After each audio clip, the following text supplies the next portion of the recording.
G'day, May 40 here. So last night I watched this new movie on Netflix called Train Dreams. It's based on an acclaimed Dennis Johnson novel, and not a lot goes on. It's about a bloke growing up in Iowa and becoming a man and living his life largely in Iowa and working as someone who cuts down trees. He's a lumberjack.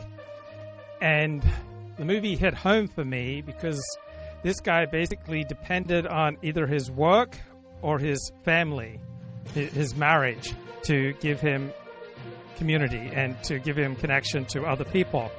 And when his work went away and when his family went away, then he was alone and incredibly vulnerable to the world. And so this hits home to me because I've often tried to take the easy way out for social connection. I grew up at a Seventh-day Adventist college in Australia, Currumbong, and we didn't have a phone. And so I would often spend Saturday afternoons yearning for my best friend Wayne's family to stop by after the Sabbath and take me to something cool and fun and social. I largely outsourced my social life to my best friend, and I've repeatedly done that throughout my life. I think one term for this is borrowed functioning. If my friends are operating at a higher social level than I am, and I just go along for the ride, and people will carry me along sometimes for years, but I've been depending upon them. We only reluctantly got a phone in my home, I think when I was 11, because my father initially didn't want one because he didn't want to be bothered, but people would just drive up to see him at Pacific Union College in the Napa Valley, and so he realized that having a phone would minimize his troubles rather than maximize them. And this comes to mind in part because this new movie, Train Dreams, the protagonist never speaks on his phone. He dies in 1967, never speaks on a phone, and he just tries to outsource his social life to his family. And he only gets a family because he was lucky enough that a woman made the first move on him. And that's not a good recipe for success with women if you're a man, depending upon a woman to make the first move. So if you depend on your family, your work, and your religion, right, you need some kind of, I think, third social hub. So if you mean by family, your relation with your siblings and your relatives, your extended family, your parents, if that's all a strong part of your life, then that can fill you up, right? If you have a good family life, extended family life, that can absolutely fill you up and meet all your social needs. And I think this is how we were evolved. And if that fits your social needs, then that's it. And then work is just a bonus on top of that. In highly mobile countries like the United States and Australia, you may not have those close extended family ties. And so usually people need something beyond family and work. The religion or various communities, volunteer communities, service communities, hobby communities. You need something else. And then the other thing that haunted me about this movie is the depiction of its treatment of Chinese immigrants, and one is depicted being thrown off a bridge, presumably to his death. And it's just horrifying when you think about these massacres of Chinese immigrants to the United States. And America depended upon Chinese immigrants to get some essential things done, such as, I think, the Trans-Pacific Railway, because they worked harder and more efficiently and more effectively than the American workers. So you have a minority group that pours into the country, it does valuable work, it's needed, and then as soon as it's no longer needed, it becomes vulnerable, and these horrible massacres take place. But there were never massacres, according to ChatGPT anyway, against Japanese immigrants, because the Japanese immigrants were more family-centered than the Chinese immigrants, and it's harder to kill people who have extended kinship ties. Also, the Japanese built institutions. As soon as they moved, they built institutions, and Japanese immigrants have always been intensely patriotic to their new country wherever they've moved in the world, whether it's Brazil or the United States or Australia. They tend to become hyper-patriots, which strongly reduces the incentive to hurt them. And so the Japanese built institutions and developed families much more in comparison to Chinese immigrants, and that made them much less vulnerable. So the best deterrent for being badly treated is to be embedded in thick social ties, and so other people will look out for you. And this particularly hits home for me because I think of my Uncle Val, who became a communist, and so he was always on the outs of polite society, but he was married until about 1989 when his wife died of breast cancer, and then he lived alone after that. And then about 20 years ago, he rolled off his bed in the middle of the night, got tangled up in his blankets, and he couldn't get out. And it was 2 or 3 days until someone stopped by and rescued him and got him an ambulance and sent him off to the hospital. But can you imagine just rolling off your bed, getting tangled up in your blankets, and being that vulnerable? I remember when I was about 25, I rolled out of bed in the middle of the night to go to the bathroom, and something happened in my back, so I could not get up. And I was living with my parents at the time, but my parents were gone, and we lived in a fairly isolated area. We had 7 acres, and so I was like screaming for help for an hour, and of course no one could hear me. And so eventually I was able to maneuver myself back into bed. But what a nightmare to be that vulnerable. There have been times for most of my life after that, there'd be at least one time a year when my lower back would go out and I would just be bedridden for a couple of days until the spasms would release itself. Thank God that hasn't happened to me since 2018 when I learned strain counter-strain therapy. But I hate that feeling of extreme vulnerability, and a good reality check of your thick connections is how long till people will miss you, right? If you don't show up, how long till someone will come knocking to see what the heck is going on with you? So here is some of John Mearsheimer's analysis of the Trump peace plan. 2 weeks, decisions will be made that determine whether your children grow up in a stable world or one lurching toward great power conflict. I'm not being dramatic. I'm being precise. Right now, negotiators are finalizing a peace proposal for Ukraine that most analysts are calling just another attempt at diplomacy. They're catastrophically wrong. This isn't about ending one war. It's about choosing between 2 completely incompatible visions of European security. And here's the part that should keep you up at night. There's no middle ground. One side has to lose. I've spent decades studying how great powers behave when their core interests collide. What I'm watching unfold right now isn't normal diplomacy. This is the kind of moment that shows up in history books with a before and after, the kind where future generations will ask, how did they not see what was coming? But in this video, I'll take you through what most people don't see coming. But first, let me know in the comments where you're tuning in from. Let me start by explaining what we're actually dealing with. In mid-November, reports emerged about a 28-point peace proposal that had been drafted with input from Russian. There's something about international relations specialists who tend to be really good at speaking.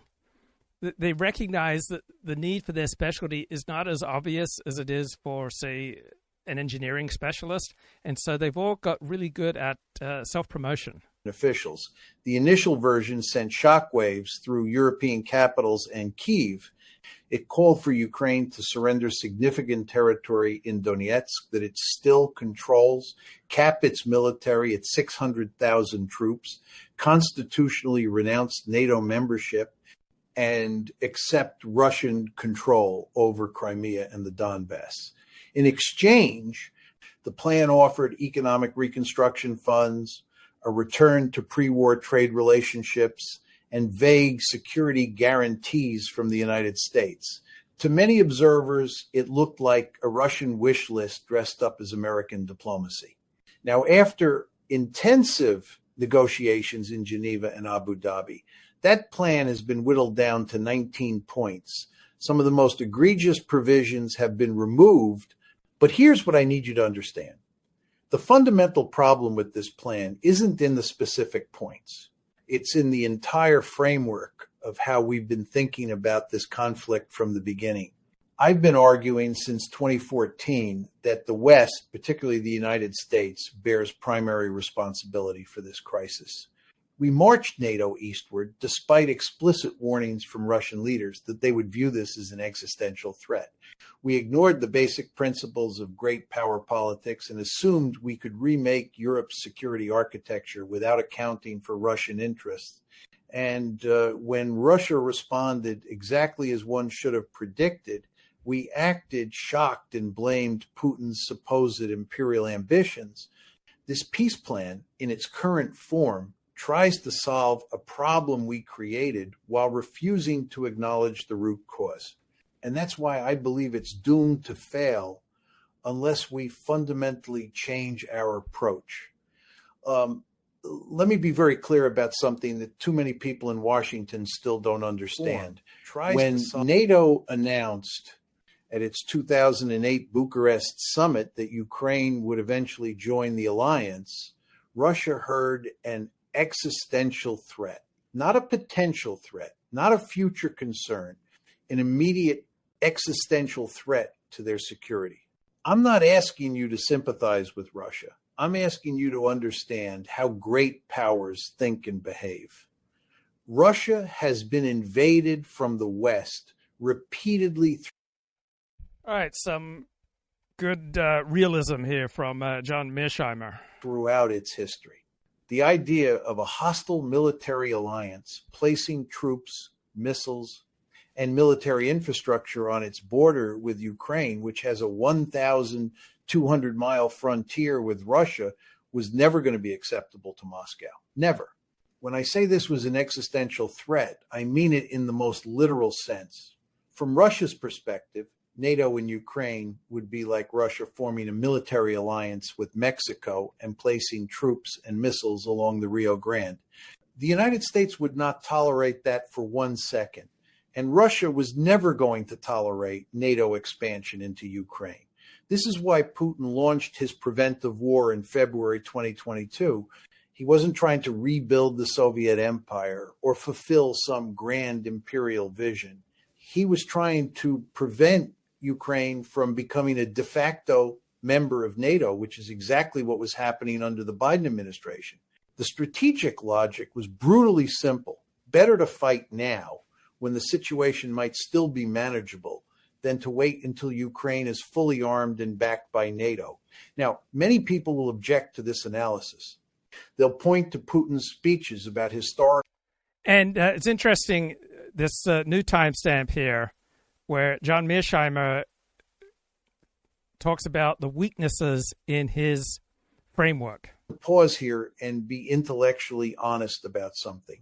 My framework, what I call offensive realism, has significant blind spots, and I need to acknowledge them. I predicted as early as 2014 that NATO expansion would lead to disaster in Ukraine. I've argued repeatedly that the United States and its European allies bear primary responsibility for creating the conditions that led to war. I've advocated for a settlement that acknowledges Russian security interests while ending the bloodshed. And I stand by all of that analysis. But my approach focuses almost entirely on great power competition and security interests. And in doing so, it tends to treat smaller states like Ukraine as objects rather than agents, pieces. So I love what Mearsheimer is doing here, and I love what Charles Darwin did in The Origin of Species, talk about the weaknesses in his approach. It just makes you much more credible. And one thing that I loved about Charles Darwin's Origin of Species is he repeatedly gave examples of what would invalidate his perspective. And so if you can offer evidence that would falsify your thesis, right? If there was evidence that would show this, if there was evidence that would show that, and that would completely falsify my thesis, it's just a very powerful, intellectually honest way of presenting things. To be moved around the board by great powers. This misses something important. Ukrainians have agency. They have preferences. They've chosen repeatedly to align with the West rather than with Russia. You can't just dismiss that as NATO manipulation or Western propaganda. Ukrainians have genuine reasons for wanting to join Western institutions, and those reasons are rooted in their historical experience with Russian domination. All right, that's a good proviso on John Mearsheimer's offensive realism doctrine. So, Tucker Carlson, that's the subject. That's the headline for today's show. And one quick question that we might be asking, is Tucker more or less influential now compared to when he was live on Fox News most every weeknight? And it seems that the mainstream media is delighted in pointing out that Tucker is much less influential now than he used to be. And I much prefer the more nuanced perspective here of ChatGPT that Tucker is less broadly influential, but more intensely influential. So on Fox, Tucker sat in America's nightly living rooms, right? He reached millions of passive viewers who were not always looking for him specifically, right? He was reaching an older audience, a bunch of retirees, suburban conservatives, and habitual Fox watchers, and he shaped the GOP's center of gravity because he controlled the 8 p.m. pipeline, and his monologues were the most talked about discussion points of the day regularly. And so Republican politicians in particular worried about his monologues. Candidates feared his disapproval. Staffers scrambled when he singled them out. So Tucker had broadcast era power. It was wide, it was soft, it was unavoidable. Now his reach is narrower, but deeper. Tucker has a more fervent following, a more loyal following than Donald Trump. Tucker no longer commands the mass audience that Fox guaranteed.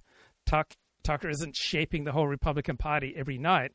But the people who follow him now are the most engaged, right? They go out of their way to follow him. They treat him less like a TV host, more like a prophet, more like an independent narrator. Tucker now focuses on mood rather than news. Right? He's not interested in the day-to-day of politics and passing legislation. Right? Mitch McConnell and Lindsey Graham are not tracking his commentary. Fox is no longer taking cues from him. The big donors aren't calling staffers after one of his segments. But his influence over the New Right coalition is probably stronger. So the post-Fox News right, downwardly mobile young men, post-liberal intellectuals, the populist influencer class often treat him as a spiritual anchor. Right? They see him as someone who left the system and sharpened his voice. So for millions of Americans, Tucker now has a credibility he never had as a Fox News employee. So within the GOP power structure, less influential. Inside the rising online populist right, more influential. So his reach shrank, his authority grew. Now, where is the American right going? If the future belongs to the American conservative donor class, to the GOP establishment, then Tucker was the peak. If the future belongs to the online populist ecosystem, then post-Fox Tucker may be the early stage version of something much larger and much more significant. And the antithesis of Tucker is Ben Shapiro. And so here he is at a TICFA conference, I think sponsored by the Call Me Back podcast with Dan Senor. I'm a regular listener to it. There's a discussion here between Ben Shapiro, Bari Weiss, and Dan Senor. And I just find this so amusing. It starts off with Ben castigating white Christian men for embracing victimhood, but then pretty much the entire hour is about Jewish victimhood. So when Jews embrace victimhood, that's good, but when non-Jewish white Christian men embrace victimhood, it's pathetic. Conservatism, you have a sort of classically conservative vision of what America is. So a meritocracy, a place that's based in traditional biblical virtue, what we used to call Judeo-Christian virtue. All right, Judeo-Christian is a construction of a particular point in time. So post-World War II until recently, all right, Judeo-Christian was widely used, but the idea that this is just a classical part of conservatism is ridiculous. That individualism is a classical part of classical conservatism, ridiculous. Conservatism started out with aligning with the power structures in Europe, the monarchy and the church. And the European right was historically much less friendly to Jews than the European left. Based on both the Old Testament and the New Testament, and a belief that in America you could get ahead if you tried, that there was, in fact, a logic. Right. The idea that this is some kind of classical conservative or right-wing value is silly. There's not a right-wing essence. There's not a conservative essence. Whatever is right-wing or conservative depends on the particular situation it finds itself in. To the universe, and if you followed the rules, then you would do well in America. freedom, virtue, meritocracy. These were what American conservatism was built upon. The Constitution of the United States embeds these values in the systems by which we live and to our government. That's sort of the classical version. And then there's the new version, and it's not conservative, it's just reactionary. And in order to understand what's happening with the young people who are falling into nihilism, I think you first have to understand what they are reacting to. What they are reacting to is a perception that over the course of the last couple of decades, white Christian men in particular have been targeted by elite members of the media and of government for particular ire and possibly destruction. That is the feeling that has arisen among young white Christian men, particularly. The idea being that if you're white, you were victimized by DEI. This arose to the top during 2020, during BLM summer. That if you were a man, that you've been targeted by the idea that masculinity is inherently bad, and therefore men need to feminize themselves, or they need to be written out of the social compact. They have to be treated as inherently toxic. And Christian, the idea being that Christians are a threat, and Christianity is inherently bigotry, and therefore Christianity has to be put to the side or crushed. Now, there's always a seed of truth in a lot of this, actually. But the reaction to that should be freedom of religion, traditional virtue, meritocracy. That's the normie response. The normie conservative response to that would be, yes, all of that's happening and it's bad. And the response to that should be that you should be, for example, a good Christian, right? If you're a young Christian man, you should be a good Christian who believes in Christian principles and then pursues those in accordance with traditional virtue. That if you don't... So this notion that people are ever primarily driven by abstract universal philosophical principles is absurd. People are primarily driven by ties, by connections, by bonds, by the people who they love the most and who love them.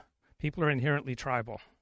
Like the treatment of some race above others, you should... So it's kind of amusing listening to Ben Shapiro make the case here against tribalism.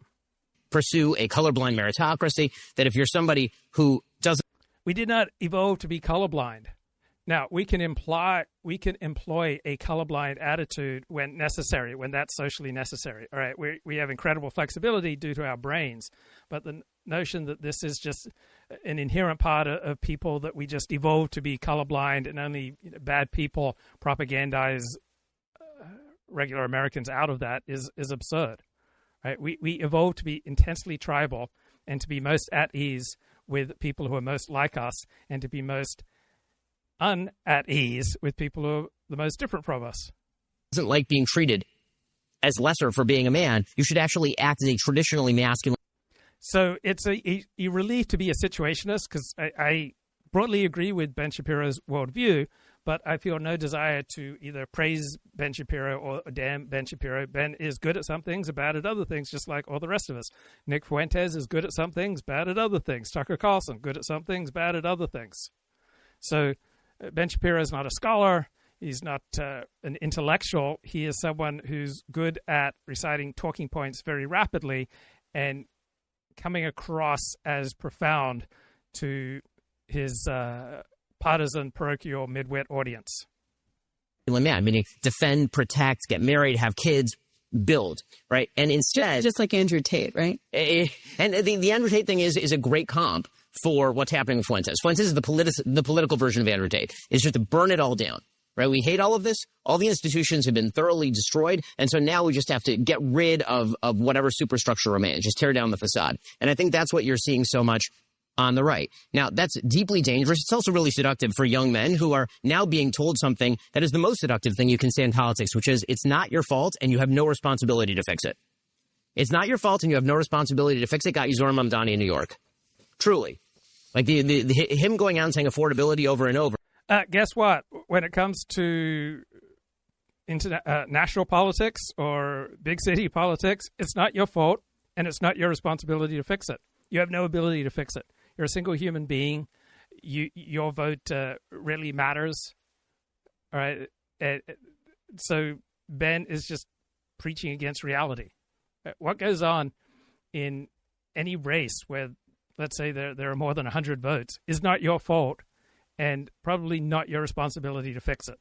Right? Most people would be much better off putting their time, energy, and resources into something other than politics.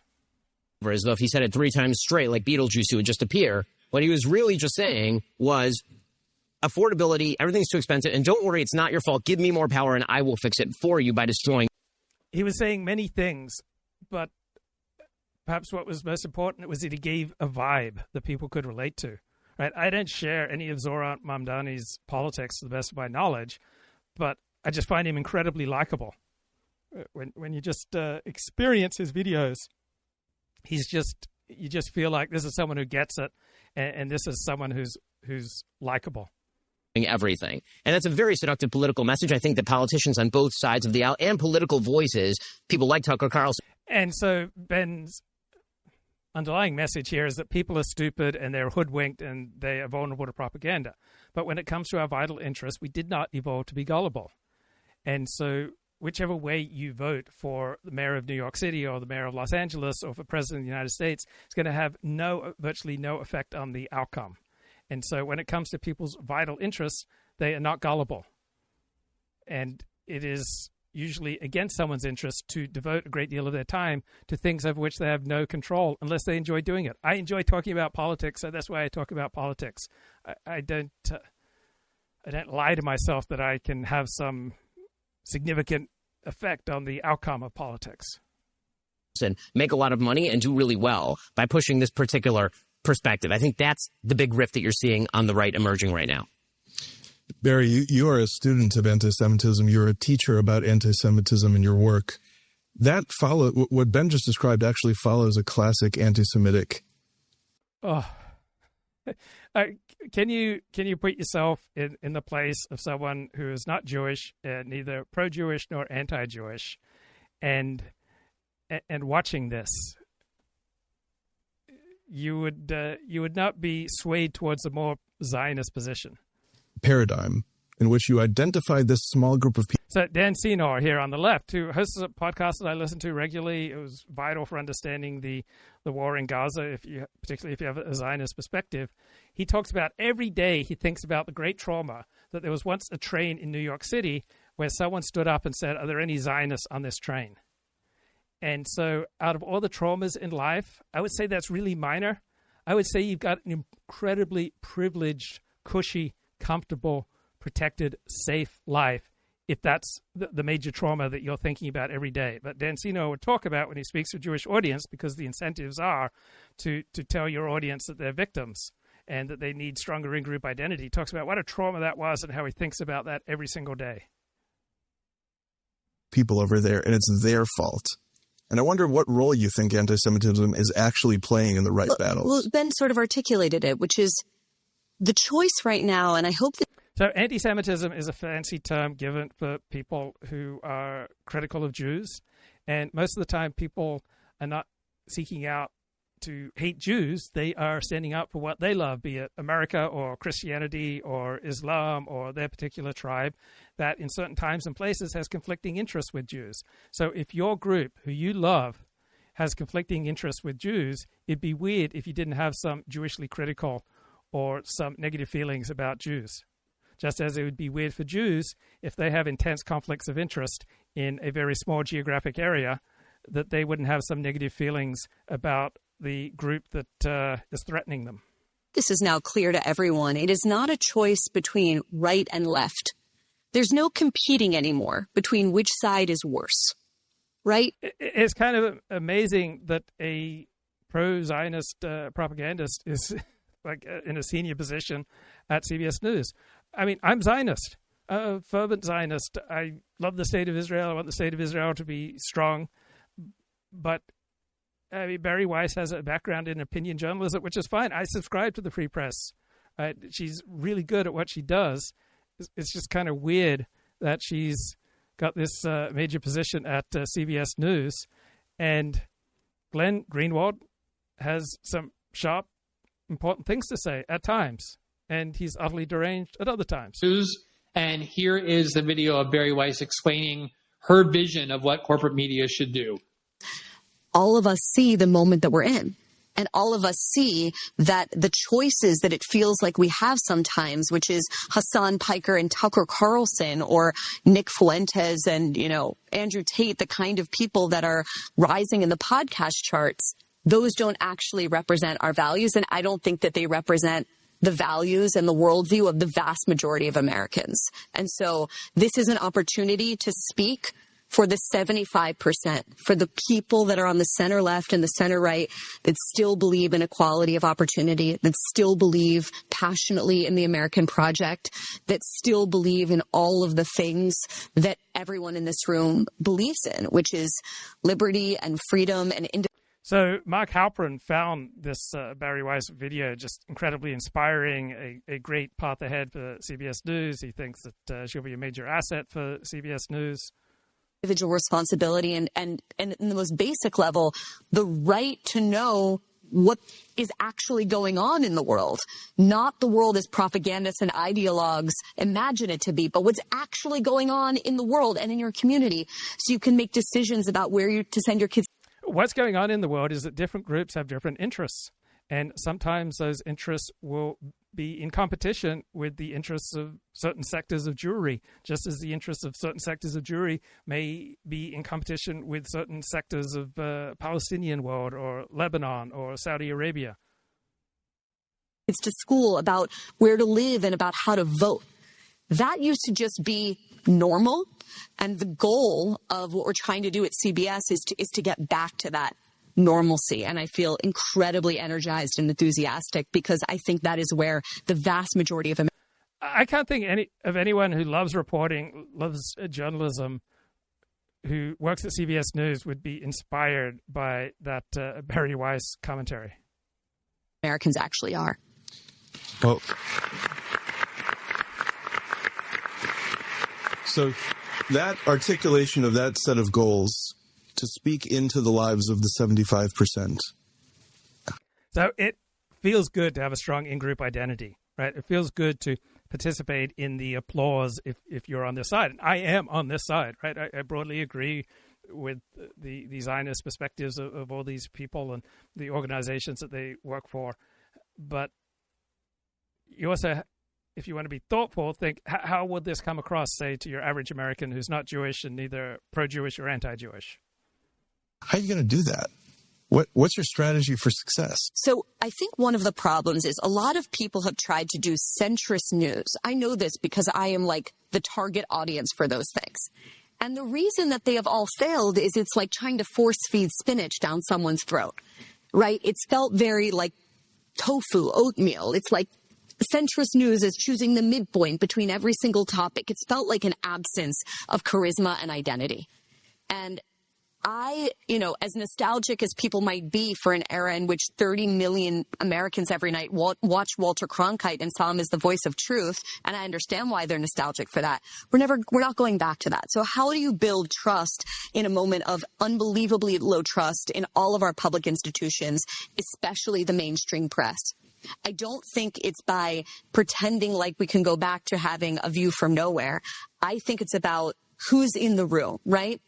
I think it's about redrawing the lines of what falls in the 40-yard lines of acceptable debate and acceptable American politics and culture. And I don't mean that in like a censorious gatekeeping way. I mean...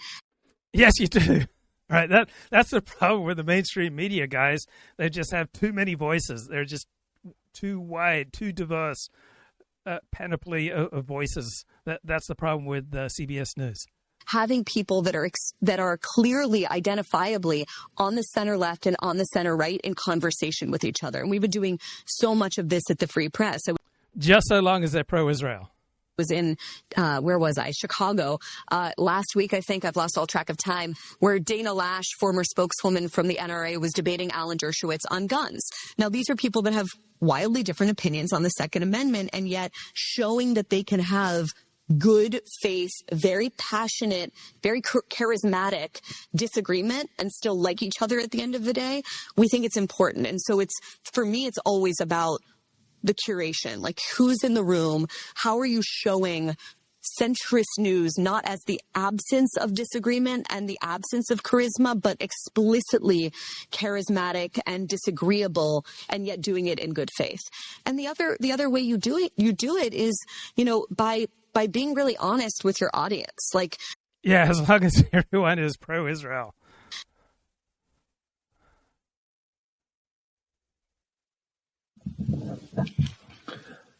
Wow.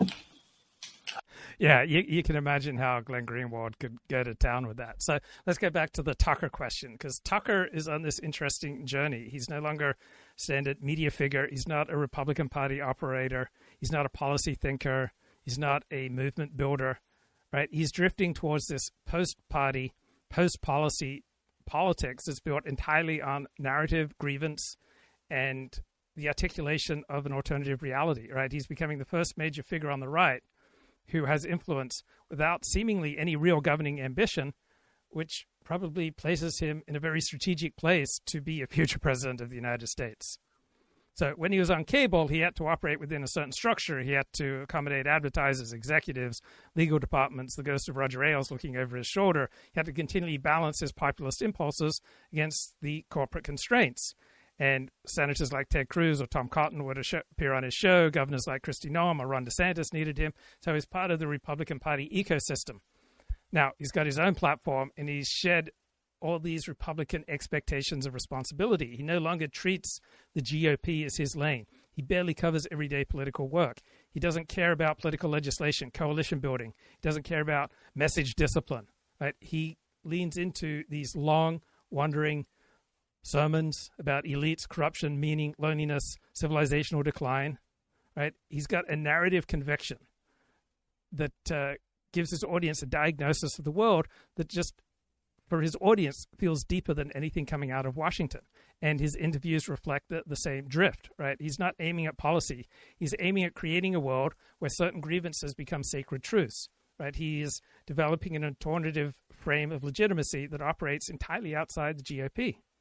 So now he is in conflict with Ben Shapiro and Dan Crenshaw, who care about governing, right? They live in a world of committees, legislation, electoral pressure, and they see Tucker drifting to the role once occupied by Glenn Beck during his prophetic phase or Alex Jones at his peak, right? A politics of narrative without any concern about institutions, right? And so they fear that Tucker's audience will be inspired by Tucker and will drift away from political tasks. They fear that he will compete for moral authority and create a space where policy knowledge is absolutely irrelevant. And so Tucker is a Trump loyalist, but he's not a Trump propagandist. He's not a Republican strategist. He's not a Trump advisor. He treats Donald Trump as an archetype, as a mythic figure who reveals the corruption of the system by provoking its fury. Tucker doesn't lend policy support.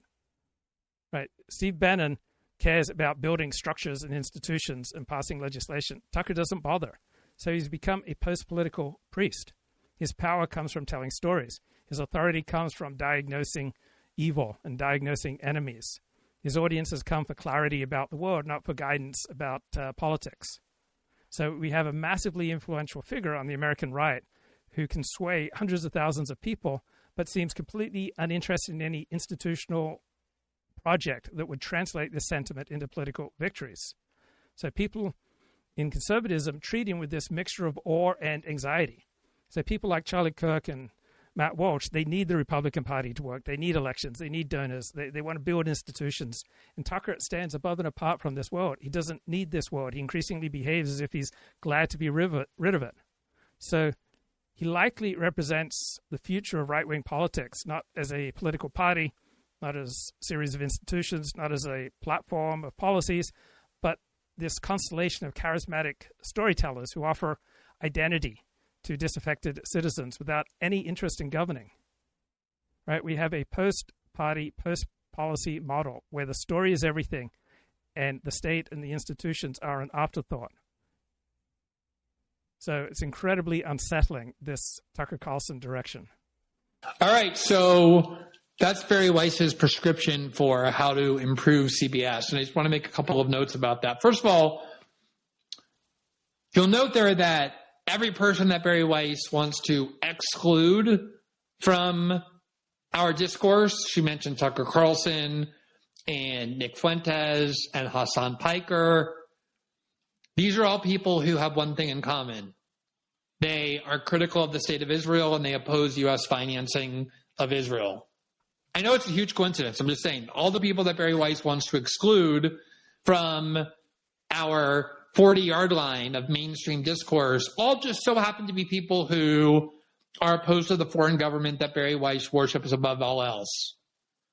And then the people that Bari Weiss wants to include in our discourse as a way of solving the problems of our republic, and she named Alan. So I'm a Zionist, but I think Glenn is right here. And I don't always agree with Glenn. I think Glenn is often making ridiculous points. He's more anti-Israel than Israel deserves, in my perspective. But he's right here.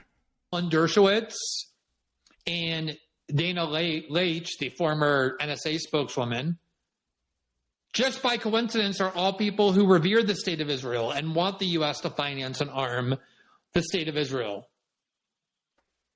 I know that's also just a huge coincidence. I'm just pointing out the coincidence. It's just like it's a coincidence that the person who just bought CBS News and installed Bari Weiss as the head of it, Larry Ellison, through his son David, is the largest private donor to the Friends of the IDF.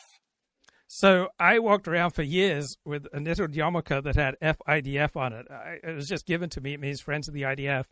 And for years, I didn't think there was any problem, anything wrong with walking around showing your devotion to the military of another nation, right? I wouldn't do that today. I don't think it's well advised. I think if you are a citizen of the United States of America and want to get along optimally with your fellow American citizens, you should never portray yourself as more intensely devoted to another nation than America. So I would not wear that today, right? Still pro-Israel Zionist, but I wouldn't go strutting around showing my devotion to the military of a foreign power. I think that's ill-advised. That, too, is a huge coincidence. So you have Bari Weiss saying, look, there are certain people I think have to be excluded from our discourse for the health of the United States. And just coincidentally, whether they're on the left or the right, they all happen to be people who are critical of Israel and don't want the U.S. funding and arming it. But then conversely, we have to include a lot of people who are going to rejuvenate and revitalize discourse and interest in corporate media. And by coincidence, those people happen to be people who love the state of Israel, have devoted themselves to supporting it, like I have, and who want the U.S. to arm and fund it. So there's that. So it feels good to be passionately devoted to your in-group, but it's quite easy to lose touch with reality. And it can feel good to call out the hypocrisy of those who are passionate Zionists or the blind spots. And Glenn is good at it, but Glenn also goes too far at times and doesn't make the best case for his point of view. And there you see it, the Babylon Bee, which is run by people who are fanatically pro-Israel. Their targets these days, it used to be liberals. I don't think there's anything wrong with being fanatically pro-Israel or fanatically pro-America. On the left, it's really now sort of the conservative people who are opposed to Israel. And even though Megyn Kelly is not opposed to Israel, she's actually still quite a emphatic supporter of Israel. She's become grouped within the people who are not reliable supporters of Israel by virtue of her refusal to cut off ties with and deplatform people who criticize Israel, including right. If you bully people because they're not sufficiently pro-Israel, that's a really self-defeating, terrible strategy. Carlson, including myself, including Candace Owens. So she's now an enemy, not by virtue of her views on Israel, but for the fact that she won't ban and silence and disassociate herself from and cut off friendships over Israel. And as a result, she's now in the Babylon Bee's crosshairs, which really should at this point change its name to the Tel Aviv Bee, because most of what they do is about castigating people who are in some way critics of Israel. And they posted. So if you want to be an effective warrior for something, you should ask yourself, what would be the effects of what I'm saying? So we listened to Ben Shapiro sketching this white Christian male victim story, then pathologizing it, right, listing the grievances of this group, that white people feel pushed down by DEI and BLM, and that men feel that they're getting messages that masculinity is bad and Christianity is framed as bigotry that must be crushed. And he says there's a seed of truth to these grievances, but the proper response is philosophical, freedom of religion, traditional virtue, meritocracy, rather than the reactionary burn it all down. And he, I think, accurately portrays the Nick Fuentes, Andrew Tate story as, it's not your fault, you have no responsibility to fix it, right? This is a pretty good definition of toxic victimhood, right? Giving your audience a story that removes all agency and makes failure morally blameless. But then he sketches a Jewish victimhood story and sacralizes it rather than pathologizing it. So when white Christian men are engaging in a victim story, he pathologizes it. But when Jews do it, it's sacred. Right? So he doesn't lay out the Jewish case of victimhood cleanly in one paragraph, but it runs through this entire conversation. So Jews are the historical scapegoat group. They face a surge of anti-Semitism from the left and the right. Right? There's this politics of resentment, and Judaism is this wonderful system that apparently has no negative effects on anybody else. And if you don't live up to the criteria and the duties in Judaism, then there's something wrong with you. And that Nick Fuentes is just some kind of basement-dwelling ridiculous loser whose followers are degraded by his message. And any anti-Israel sentiment, it's a pathology, it's hatred of meritocracy, it's resentment of a successful, strong, high-performing minority. And that's probably part of it, but it's certainly not the sum. Right? Different groups have different interests, so you don't have to be a loser or sick to have negative sentiments about Jews or the Jewish state, because different groups have different interests. So the panelists in the Bari, Weiss, Ben Shapiro, Dan Senor discussion talk about all these other groups who have false victimhood stories, but for the Jews, they have a true victimhood story. And they just go back and forth reinforcing it, and Glenn Greenwald does an excellent job criticizing this. This last night, Megyn Kelly gets rid of old pager just to be safe, and there you see the image of the pager next to her face. And everyone understands what this means. The pager has become kind of Zionist shorthand for "we're going to blow you up." It's this sick, perverted Zionist joke. Benjamin Netanyahu goes around the world giving out gold and silver pagers, gave one to John Fetterman, gave one to Donald Trump. A few months ago, some conservative Israel fanatic was on CNN with Mehdi Hassan, debating Mehdi Hassan. I'll never forgive anybody who turns Mehdi Hassan into a sympathetic victim. But they were arguing about Israel, and the guy said, be careful that your pager doesn't go off. So let's reframe that. Mehdi Hassan was essentially calling, I think, Ryan Jadowski a fascist. And in reaction to that, Ryan made that particular joke. So it wasn't about anti-Israel sentiment. So the pager operation, if you hate terrorism, it's one of the most brilliant operations that have ever gone off. Normally, in urban combat, there are about 7 civilian deaths for every terrorist or every member of an enemy armed forces that you kill. The pager operation was overwhelmingly maiming and killing terrorists, and very, very few, remarkably few innocent people got hurt. And so if you simply want targeted military operations, I would think, whatever side you're on, you would applaud the targeted nature of the pager operation. I thought it was brilliant.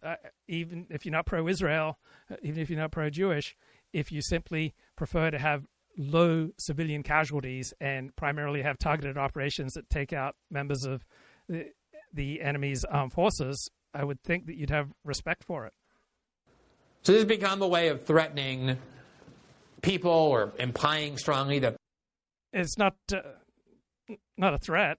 It's not usually a threat. It seems bizarre.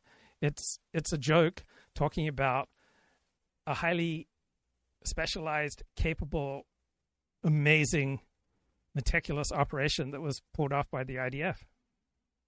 they're terrorist sympathizers and that they are legitimate targets. Yeah, so someone in the chat said, if you're pro-Israel, you're pro-pedophilia. And for me, that's across the line. So I enjoy pretty rambunctious debate and discussion.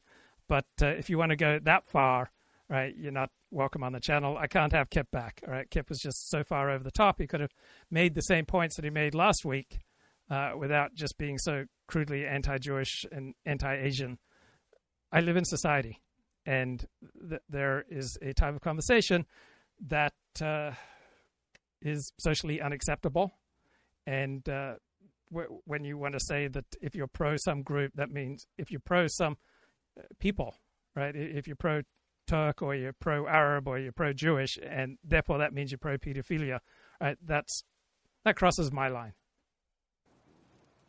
And the Babylon Bee deleted it. With all the Republican and right-wing discourse about how careful you have to be with your language, about blaming the left for using intemperate language when describing the right, and people like Charlie Kirk. Yeah, this is how conservatism paved the way for the rise of the alt-right, because conservatives complained so much about accusations of racism, and they complained about censorship, that people took up that mantle and then pressed it further. And Conservatism Incorporated found that they couldn't push the toothpaste back into the tube. And therefore creating a climate where political violence is now acceptable. To have one of these right-wing organs so blatantly play with issues of political violence simply because now Megyn Kelly is their enemy because she won't cut off ties with. So I think that Glenn is being over the top here. I don't think that the Babylon Bee was threatening Megyn with death. With everybody who criticizes Israel, it's hypocritical at best. I mean, that's like the mildest critique I could offer it, and I think it's pretty demented. It's clearly meant as some kind of a threat to put in Megyn Kelly's head, other people's heads. Hey, remember, Israel can kill people in the most ingenious ways. Now, that pager attack was disgustingly celebrated as some great progress of humanity. Why would you not celebrate an attack that overwhelmingly killed combatants and comparatively killed so few civilians? I think 2 civilians were killed in that attack. Even though, obviously, if you blow up pagers, thousands of them, throughout suburbs in Beirut, you're going to end up probably killing some. So what method would have killed a higher percentage of combatants and a lower number of civilians? I can't think of any other military method when you're fighting for the survival of the state of Israel. What method would be superior? If you rain down bombs, if you invade, there's no other method that would have such a low civilian casualty rate. So if you care about civilian deaths, why would you not applaud such a targeted attack? Some Hezbollah operatives are maiming some, but huge numbers of people who aren't. And they're women and children who had their eyes blown off, who had the multiple fingers blown off, whose hands are completely maimed. Kids who died, they were around the pager. The pager was on the table where they were. So congratulations on such a great humanitarian achievement. All right, so name a military method that would have a lower civilian death toll. Name one. He can't. It's like those guys who were IDF soldiers who got caught on video gang raping a Palestinian detainee. There is no video of IDF soldiers gang raping a Palestinian detainee. There is video of a group of IDF soldiers taking a Palestinian detainee behind a wall. Right? There's absolutely no evidence that he was gang raped, but Glenn goes with the most lurid option possible. They're now celebrated as heroes. They go into rooms. They are celebrated in heroes because the institutional left in Israel tried to make the case that they were gang raping this detainee without any evidence. And so they were persecuted in a particularly vicious way. And when Israel was fighting for survival in Gaza and against Hezbollah, and then these people on the most flimsy pretexts are rounded up and imprisoned and accused of gang rape without any evidence, yeah, these people become beloved by those who don't like this kind of excess. In Israel, and people stand and cheer for them. Members of the people in Israel are not cheering for these guys because they gang raped a Palestinian detainee. There is zero evidence that they gang raped a Palestinian detainee. They're cheering for these guys because they were screwed over by the Israeli system, where institutions are still largely in the control of the left. But this is Glenn with a lot of sharp comments on the real goal of the MAGA civil war over Tucker by Carlson. definition. He's 80. How connected to internet culture is he really? Why would he know Nick Fuentes? Nick Fuentes isn't on Fox News, which he watches, or any of the networks. Usually if you're not on TV, Trump doesn't really pay much attention to you. Nick Fuentes isn't on TV. And so when Trump used to say things like, I don't know Nick Fuentes, I don't know this person, I don't know that person, I don't know what the Proud Boys are, I used to wonder, is that true? Trump is, whatever else you think of him, he's very politically connected and very shrewd, and he doesn't want to lose the significant part of the right-wing movement that has turned on Israel and that has really believed in the America First agenda, even if Trump doesn't. And he understands the difficulty. So Israel has occupied a sacred role in the United States, in American politics in particular, since the 1960s. And so you would figure there has to be a reaction to that eventually, because different countries have different interests, right? American interests and Israeli interests at times conflict, right? They are rarely identical. And so this kind of blowback was inevitable. He has with his base, and this is him saying, yeah, I'm not going to denounce Tucker. Tucker's talking about how he regularly speaks to Trump still, how he says the relationship is as good as ever. He doesn't want to lose Tucker Carlson as somebody who's just going to jump through a hoop and publicly denounce on command from some liberal journalist. And he's saying, look, Tucker has to talk to people. That's his job. He has to talk to controversial people.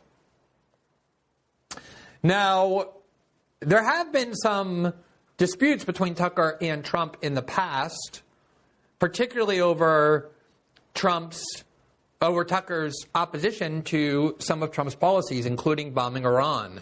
Here was Tucker talking to Steve Bannon in June of 2025. They were talking about how if the United States under Trump got involved in Israel. So people love believing that there's a magic key that unlocks reality. Comment in the chat right now. The sacred role of Israel in American politics is all about the Benjamins. No, it's not just all about the Benjamins. It's about different factors. There's not one magic key. It's not just donations.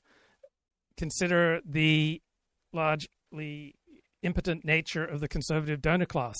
Donald Trump mounted a hostile takeover of the Republican Party and then of the American political establishment. The conservative donor class lost touch with Republican voters, and they have very, very little power, even though they've got the money, but they don't have much power or influence. So power and influence cannot simply be boiled down to money. Sometimes power and influence is primarily financial, but many times there are other factors. Wars with Iran, it could destroy the MAGA movement and the Trump presidency. And here you see the title, Tucker and Steve Bannon respond to Israel's war on Iran and how it could destroy MAGA forever. So Tucker was very outspoken both before and after Trump's decision to enter the war by bombing Iran. And finally, Trump had enough and went on Truth Social, June 16, 2025. Somebody please explain to kooky Tucker Carlson that, quote, Iran cannot have a nuclear weapon. And then he was asked about that, and he gave a view about how, look, Tucker's not even on TV anymore, kind of dismissing Tucker's importance. I think he realized now Tucker remains not just as influential, but way more influential since he liberated himself from that graveyard known as Fox News and went into independent media where his... So here are the topics I was thinking of covering this morning. How the right fragments, not MAGA versus the establishment, but the various tribes inside MAGA, and who draws status from which ritual space. Why Nick Fuentes frightens mainstream conservatives, even though he has no institutional power. The Tucker question, is he drifting towards a post-party, post-policy model of politics built on narrative and grievance rather than governance? Why the Ben Shapiro empire is struggling to shape the conservative movement. The limits of this mid-wit policy-driven content in a charisma-driven era. Thought about talking about the right's masculinity revival. What is real? What is a LARP? What's just marketing to lonely men? Future of Christian nationalism. Difference between theology and vibe.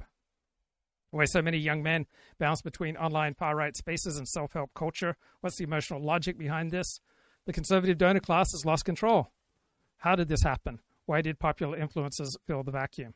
Why can the GOP not settle on a coherent foreign policy? We've got the restraint crowd, we've got crusading, we've got the old right versus the new right, and Trump is a gravitational pull. The post-liberal temptation, why so many young intellectuals flirt with post-liberalism without committing to its costs. Culture war fatigue, reshaping conservative media. People want connection and belonging, not just more outrage. The right's class split. Upper and middle class suburban conservatives versus the downwardly mobile white young men. Why is there always a new villain influencer on the right? Cycle of outrage, banishment, return. What is RFK Jr.'s strange crossover appeal among right-leaning audiences? What it reveals about our distrust of institutions, the new forms of right-wing spirituality. We've got esoteric trad content, masculinity rituals, all driven by the desire for meaning. The right's immigration dilemma. Voters want restriction. Donors want labor. Politicians can't reconcile these two competing desires. Why the conservative movement rarely produces stable institutions. Charisma beats structure. The rise of parallel institutions. We do have a rise in right-leaning media, right-leaning schools, finance, health. Is it sustainable? Why Trump remains the center of gravity even for his critics. He creates the ritual space everybody else orbits. The new right's obsession with authenticity. So Tucker comes across as authentic. Nick Fuentes comes across as authentic, and these people gain enormous audiences because they feel a vital need. So those are just some of the topics. His reach is far greater and far more diverse and far younger than ever. And it is true that Trump met with Nick Fuentes, with Kanye West, and afterwards when Trump was criticized, and I have no idea who Nick Fuentes was, Kanye brought him. But here was Nick Fuentes explaining to Tucker what actually happened at that dinner. I said, I think you're one of the greatest living Americans. I said, I'm a young guy. I said, I really have nothing to say other than thank you. I have nothing but gratitude for what you've done for the country. I said, it's really not my place, to give you advice or correct you. And he said, no, don't be bashful. Tell me. And the story that I brought up was, this was really what sent me. In the first Fox News debate in 2015, in the Republican primary. Yes.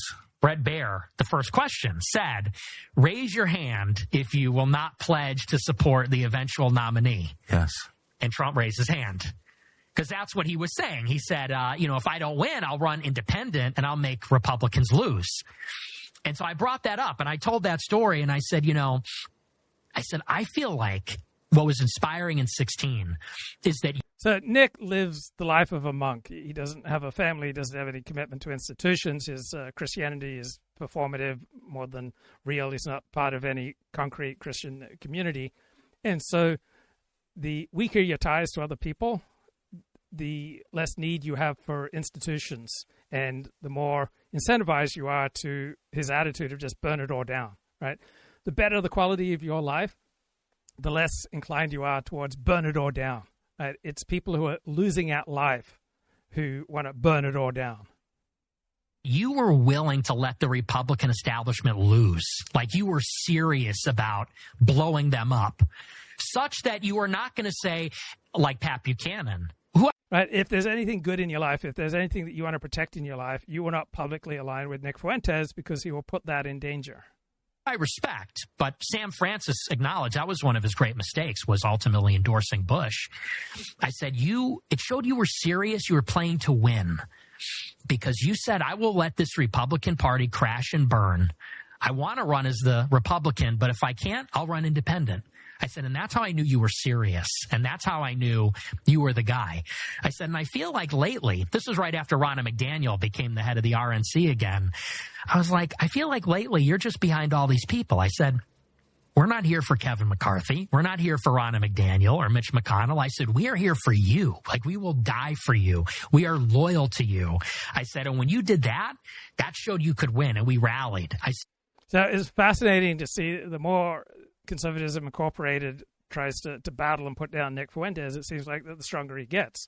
He has no institutional power. He has no PAC. He has no major donors. He has no elected allies. He has no foothold in Conservatism Incorporated. Yet he scares conservatives, right? Far more than bigger and better funded actors, right? Why are conservatives so afraid of Nick Fuentes, right? It comes from what he represents, not from what he controls. He frightens them because he exposes the soft spots in their coalition. Right, people like Ben Shapiro and Dan Crenshaw put forward this image of the right as respectable and patriotic and focused on policy. And Fuentes rejects that framing. He talks to young men who feel they have no stake in existing institutions, so he can mock the old guard without restraint. Right, he breaks the tone rules that mainstream conservatives depend on. He doesn't apologize, doesn't play the game, he doesn't play by their rules. Right, and that makes him a threat to their brand, even if he doesn't hold institutional power. Right? He taps into a demographic that the Conservatism Incorporated media do not know how to reach. You've got the Daily Wire, National Review, Fox News. They're built for more upwardly mobile adults with something to lose, right? Nick Fuentes speaks to downwardly mobile young men who feel shut out and have nothing to lose. So people like Ben Shapiro and Matt Walsh see this audience slipping from their grasp, right? They fear that Nick Fuentes shows these men a world where conservative institutions are weak and irrelevant. And so the status loss hits harder than the policy disagreements. Nick uses taboos as a ladder.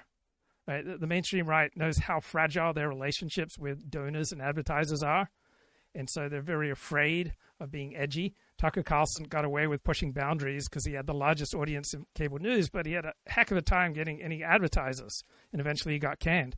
Nick Fuentes pushes boundaries. He's not afraid, and that comes across. Right? The main talking heads in Conservatism Incorporated are afraid of saying anything that can be construed as racist. Nick speaks, and he makes it look easy because he's not afraid. So Charlie Kirk would try to police the line, and Nick Fuentes would call him a gatekeeper. There's just so much anxiety inside Turning Point, Daily Wire, PragerU, similar groups in Conservatism Incorporated, because the Nick crowd do not have their anxieties and fears. Also, Nick gets to appear more pure. When you operate in the real world with competing responsibilities, you cannot be as pure as if you have no standing in American institutions and you have nothing to lose, right? Nick Fuentes has no family. He's not connected to any real world community. He's got nothing to lose, and so he can take loyalty tests further, and he can call out other people on the right for being soft and compromised and captured. And mainstream conservatives know that their base is hungry for people who sound fearless. And Nick sounds fearless, while the main talking heads of conservatism sound very anxious and afraid. Right? So Ben Shapiro, Matt Walsh, Charlie Kirk, Glenn Beck, they push the idea that being conservative, being on the right, it's all about ideas and religion and patriotism. And Nick communicates an emotional logic, a narrative that speaks to those who are losing at life much more effectively. Right? Nick strips away the polite framing. So mainstream conservatisms fear Nick because Nick says the quiet part out loud without fear. And so Nick is forcing Conservatism Incorporated to confront what their own audience responds to. And Nick shows how thin these conservative institutions become. Right? Nick is a lone streamer with no organization who can pull in an enormous audience. Right? What does that say about the durability of the conservative movement? Right? People like Ben Shapiro, Charlie Kirk, Sean Hannity, Ron DeSantis, they needed the illusion of a coherent political coalition. Right? Nick Fuentes sheds their illusions by revealing how fluid and unanchored the right's young base is.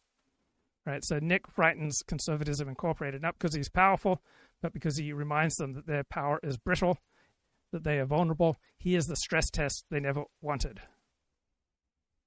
Right? No think tank, no super PAC, no seat in Congress. But Nick has weaponized the America First doctrine against its own creators. Right? He has trapped Conservatism Incorporated in a purity spiral that they cannot control. Said, so I want to see more like that. I want to see you hit DeSantis. Now, you listen to that, and there's zero possibility that Trump doesn't remember that. He sat across from dinner. Trump is a people person. He's a politician. He, of course, understands who Nick Fuentes is. He understood exactly what the context of that question was, and he refused to denounce Tucker for speaking to Nick Fuentes, and also, by extension, refused to denounce Nick Fuentes. Now, here is what happened with J.D. Vance. I think J.D. Vance understands at least as well as Trump, because J.D. Vance is infinitely more online than Trump or most politicians. J.D. Vance is the vice president of the United States and frequently will get into kind of back and forth arguments with people without much power in Washington on X. He goes to Blue Sky and trolls liberals. He's 2 generations younger than Trump.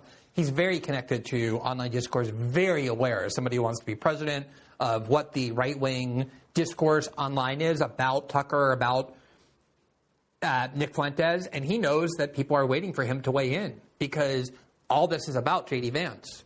Trump's not running again. J.D. Vance is going to run. And you have liberals trying to leverage this against J.D. Vance because they're most afraid of him.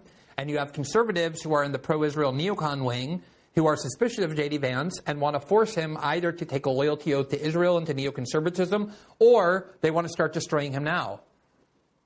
And so they are going to do everything to force him to weigh in. And he did weigh in, but not on the direct subject that is being discussed. He didn't weigh in on the question of whether the U.S. should continue to support Israel, whether Tucker Carlson should be repudiated for having interviewed Nick Fuentes without screaming and yelling Nazi in his face over and over.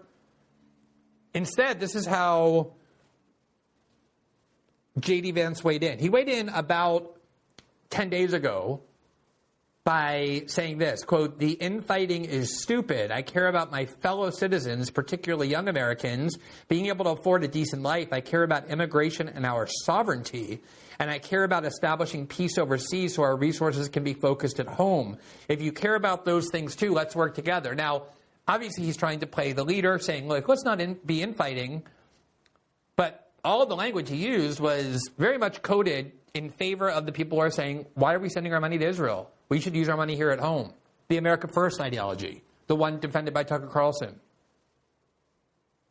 And there were a lot of people who heard that in the Republican establishment and reacted with a lot of anger, including the Wall Street editorial page. So in an increasingly secular West, World War II has taken on a great narrative power. And so in a world of relativity, Nazis have become the one transcendent group, right? They are the quintessence of evil in popular culture.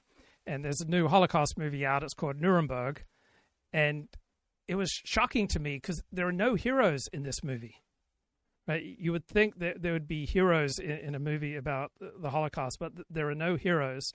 And it has a frame on this story that's quite different from history.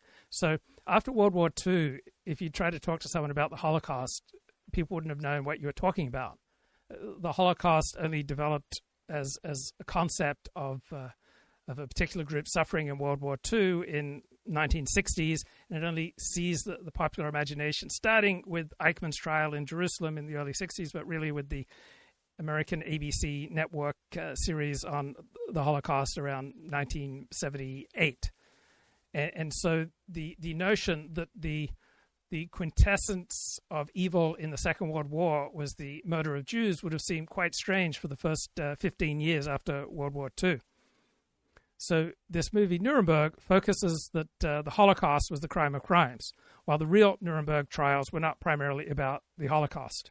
Right? This movie centers on a psychological portrayal of Hermann Goering, and Goering is the most compelling character in this film. He is the central figure around which everyone else revolves. So the true legal crime of crimes of the Nuremberg trials was crimes against peace or aggressive war. That was the law that was invented to put Nazis to death, that the Nazis had waged an aggressive war. And you still hear this type of language in news media coverage today, that Putin launched an illegal war against Ukraine. Well, you could do the same thing for the American invasion and occupation of Afghanistan and Iraq. You could make a strong case that these were illegal wars. It just seems silly to me to frame wars on the basis of whether or not they are legal. So the Holocaust was not the focus of the Nuremberg trials. Right? The focus was a Bolshevik, Marxist, Leninist critique that World War II was started by capitalist imperialism as embodied by Nazi Germany. So the Soviets play very little role in this movie, but the Nuremberg trials were based on a Soviet view, a Leninist view, that what the Nazis did wrong was to wage aggressive wars because they were imperialist capitalists. So the film is all about whether the Nazis were mad or bad. But what was really going on in the Nuremberg trials was a conviction of Nazis as operating in the inevitable force of the capitalist imperialist structure that this struggle for resources for grain and oil and labor driven by capitalism pushed the Nazis to wage aggressive wars. Right? It's not that they were evil, they were radical capitalist imperialists trying to turn Eastern Europe into a colonial empire for economic exploitation. Right? This was the Marxist-Leninist logic behind the Nuremberg trial. So the Holocaust is treated as the horrific climax of Nazi racial ideology in this movie, but that wasn't the focus of the Nuremberg trials.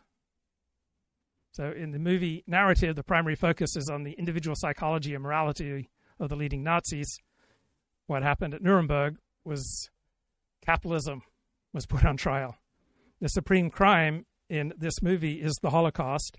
The supreme crime in the Nuremberg trials was aggressive war propelled by capitalism. The motivation for war in the movie is madness, hate, and ideology. In reality, at Nuremberg, it was the capitalist resource extraction and colonial expansion driven by capitalism that was the motivation for the war. So Soviets play almost no role in this movie, but they were the intellectual architects of the Nuremberg trials. So the key insight of the movie is that evil is banal and human, and there's nothing particular about the Nazis, that all people are vulnerable to acting evilly if pressed into desperate situations. And the key insight from the Nuremberg trials in legal parlance was the development of anti-imperialist theory that has dominated international law ever since, so that it was waged on behalf of the Vietnamese and then on behalf of the Palestinians, that oppressed people who have suffered from colonial Western imperialism essentially cannot be morally restrained, that anything that they do is okay, while anything done to constrain them must be strictly regulated. So when the Palestinians launch terror attacks on Israel, or when the Vietnamese would launch terror attacks in their war against the United States, anything that they wanted to do was understandable because they were fighting Western imperialism. And when the West tries to defend itself against these kind of terror attacks from this Soviet Leninist logic, it must be severely restricted, or from the human rights logic. And it was just, I was struck that there were no heroes in this movie. Right? It goes out of its way not to give you any heroes. It's not victors bring justice to the wicked. Right? It's a bleak film. It's a procedural film. It's a psychological film. It's a claustrophobic drama. The protagonists in it, the psychiatrist and the chief prosecutor, are all morally compromised. Right? Robert Jackson, the chief prosecutor, an American, is stern, he's troubled, he's burdened, and he is outfoxed by Goering. The movie refuses to paint him as righteous. He's competent, he's committed, but he's not shining. The emotional center of the movie is Hermann Goering. He's charismatic, he's manipulative, he's self-possessed, he dominates the screen. Right? The film is fascinated with Goering, not with the men prosecuting him. And the film treats the trial procedure as moral quicksand. Right? Nothing in the courtroom feels uplifting. Everything's procedural, constrained, compromised. Nobody comes out looking noble. There's no catharsis. Right? It's the opposite of the movie Judgment at Nuremberg. This film is a portrait of a process of flawed people. It's not a morality play. The Wall Street Journal editorial page, ground zero, the epicenter of Republican establishment thought. Here is their headline: J.D. Vance, the Heritage Foundation, and the case for conservative, quote, infighting. So it's directly disputing J.D. Vance's decree that we shouldn't be infighting. And this is what they said, quote, Tucker Carlson and Nick Fuentes. So I found the Nuremberg movie compelling. Right? I recommend it as a movie and as thought-provoking. Promote noxious ideas that imperil the right. Quote, Mr. Vance's breezy dismissal of the struggle to extirpate extremists from the right-wing coalition as infighting is a mistake. What he belittles as intramural squabbling is the difficult and necessary work of moral and political hygiene for the conservative movement in the country. What we saw at Heritage last week wasn't some distraction from more important work. It was the latest episode in the struggle of good versus evil. Good being the people who want to keep sending money to Israel and fight wars for Israel. Evil being the people who are questioning it. The Free Press also understood where subtly and with some code, but nonetheless pretty clearly, J.D. Vance was trying to side. This is Bari Weiss's RAG, which is basically an arm of Israeli state media, and they ran the title J.D. Vance versus... The Free Press isn't an arm of Israeli state media. It is passionately pro-Zionist. Is the Groypers, ? Quote, conservatives in Washington, D.C. have been saying to me that the influence of neo-Nazi Holocaust-denying live streamer Nick Fuentes has taken off among Gen Z congressional administration staffers. One older insider put the number of Fuentes fans and fellow travelers, so-called Groypers, in these Washington circles at, quote, 30 to 40%.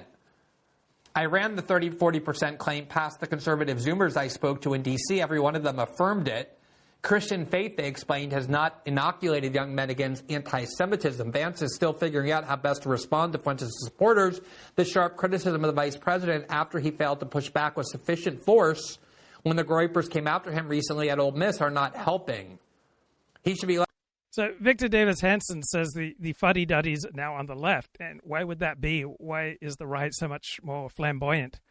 Because the left has more responsibility. Most of our institutions are in the hands of the left. More responsibility you have, the less freedom you have, the less room you have to be flamboyant, the more you have to follow the logic of a particular situation. The squares. No, the squares are the left. They run all the institutions. All these fuddy-duddies that are spouting at you, that's like conservatives when I was, my generation, rebelled. The establishment in Europe and the United States is left-wing, so the natural youthful rebelliousness is cool because you're attacking the establishment, and the establishment has to be left. That's why the left gets so freaked out. They think, well, we brought in granny glasses and long hair and, you know, trashing things and the F word, and all of a sudden we're conservative. So Victor Davis Hanson's not just part of Conservatism Incorporated. He's also a little edgier, a little more nationalist. And these little nerdy young people want to get married and have kids? That's radical. That's what Charlie Kirk, before he was killed, was trying to talk about. I talked to him a long time when I was in 2 weeks before he died on a video, but I... And the chat's talking about Jewish supremacism. I would think that anyone with a strong in-group identity is a supremacist. I would think a normal Christian who believes that Christianity is true is a Christian supremacist. If you are a patriotic nationalist American, I would think that you are an American supremacist, right? I would think that everyone with a passionate in-group identity is a supremacist of their group. Talked to him before when I visited there. That was what people failed to comprehend. That was one thing. And the second great thing... Yes, that's one reason why Charlie Kirk didn't receive more respectful treatment in the mainstream media, is that he never graduated from college. Told us is that you can be a lot smarter by not going to college. So he had only gone, what? Who follows the ideology of Jewish supremacist Curtis Yarvin. I don't think Curtis Yarvin's a Jewish supremacist. I find him incredibly trite. I find him banal. I find him unbearable. I find him a waste of time. Well, dropped out. He never got a degree, never was in college more than a semester or two. He goes to the Oxford Union, supposedly the most sophisticated debaters, and he kind of wipes the floor with that guy. But anyway, that there is a youthful rebellion against the static European economy, which is controlled, regulated, socialist. And all right, so why is the right so much more flamboyant, and why is the left so square and fuddy-duddy? Because the left runs our institutions, they have more responsibility, so they have less freedom. Populism's often popular, it's really good at governing. Now, the right runs the three major branches of the federal government, and so now it has institutional power. Usually you would expect it to stop kicking the furniture. Right? The left has dominated our institutions for decades. Once you sit in power, you inherit the guardrails, right? You have to think about budgets, employees, reputations, norms. You worry about lawsuits. You worry about HR. You think twice before speaking, right? So the right has not had that burden, right? It's largely operated outside our major institutions. So it cultivated this countercultural vibe. It was free to be theatrical and flamboyant and to punch up and to mock the establishment because it wasn't running anything. So much easier to mock things when you're not running anything. So right-wing influencers sound like insurgents because there's no cost to being provocative when you're not running anything. So now the right controls the White House, Congress, Supreme Court. It inherits responsibility. That forces a tone change because governing is slow, it's procedural, it's full of trade-offs, it exposes you to scrutiny and accountability, it pushes that flamboyance into a collision with reality, right? You can't scream about burning down the deep state when you are the deep state. So the right's populist energy is harder to sustain now because governance requires compromise. Right? Populism thrives on simplicity and emotional clarity. Governance thrives on complexity and coalition building. The two rarely coexist comfortably. Populist movements usually fall apart when they taste real power. So these divisions in MAGA are not unusual in a populist movement that seizes power. You have all these purity tests, and those in power cannot afford to be as pure as those who have no responsibility. So you have these populist influences turning on Republican politicians, the base feels betrayed, the machinery bogs down, and now the left is rediscovering its countercultural voice. Right? The left is getting its swagger back. The left is on the attack. The left now sounds younger, fresher, looser. So we have a volatile moment. Power ages you. You become the adult in the room when you have power. And the people you used to rage against, right, they now may exist outside the centers of power, and they get to perform, and you have to be the responsible one.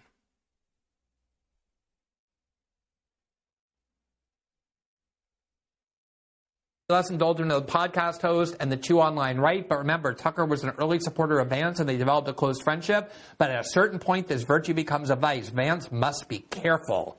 A warning to J.D. Vance, you better be careful when you talk about Israel and Tucker and all of this happening. The bad people are everywhere, which is both obviously the bad news and also. So I don't find that a useful frame of dividing people into good and bad. I recognize that it provides emotional clarity. It feels good. I think it's more useful to understand that in different situations, different groups have different interests. Also the good news, because what it means is that the choice is not between which side you're caucusing with. It's between, are you caucusing with the people that believe in the American project or not? Right. And so the talk is the people who believe in the American project, but what she's really talking about, people who are committed to Zionism. And so this dishonesty will rub, I think, a number of people the wrong way. It's not a coincidence that the people that are both trafficking in and koshering anti-Semitism are doing that alongside the trafficking and koshering of anti-Americanism. That is the choice right now. It's between people in this country who have given up on the idea of... It's just not true, right? The more devoted you are to America, the less devoted you'll be to foreign states. The more devoted you are to a foreign state, the less likely you are to be devoted to America. Now, in the United States, those Jews who are most Zionists are the most likely to vote Republican and to be the most American nationalist as well. Of the American project and turn their back on it. And you see it in the way they're revising our heroes and our history and the heroes in history of Western civilization more broadly, Churchill being the obvious emblem of that, and the people who still believe in that. And the great news is that that's still the majority of Americans. Went and asked ChatGPT, what distinguishes the West? You hear a lot of talk about Western civilization, like, what the hell is it? And perhaps the best answer is Western civilization is a politically correct term for Christianity, for Christendom. The West is the politically correct term for Christendom. Now, what are the valued components of the West that people like Bari, Weiss support? Reason and argument. The West built a culture where disagreement is a virtue. In Greece, we had normalized public debate. In the Hebrew tradition, we had prophets who would rail against existing institutions. Rome built enormous legal structures. Medieval universities turned disputation into a craft. So you get societies that treat argument as a path to truth. Source criticism. So the West hardwired skepticism into its intellectual institutions. You have biblical criticism, scientific criticism, journalism, peer review, courts that treat facts as something that you have to prove. So we have a culture in the West where people expect claims to be able to stand up against scrutiny instead of just resting on authority. Individual agency. The West elevated the individual as the primary moral unit. Universal frameworks. So Christianity, Roman law, the Enlightenment taught Westerners to think in rules that apply to everyone. Restless innovation. The West has become hooked on improvement from medieval mills to industrial capitalism to modern science, largely comes from the West. And there's a whole school in the academy that has risen to more and more influence over the past 30 years, and that's social construction, that everything's not everything, but many things that we think as innate are socially constructed. But the awkward thing about social construction, as Steve Saylor points out, is that the most important developments in social construction were done by people of European heritage.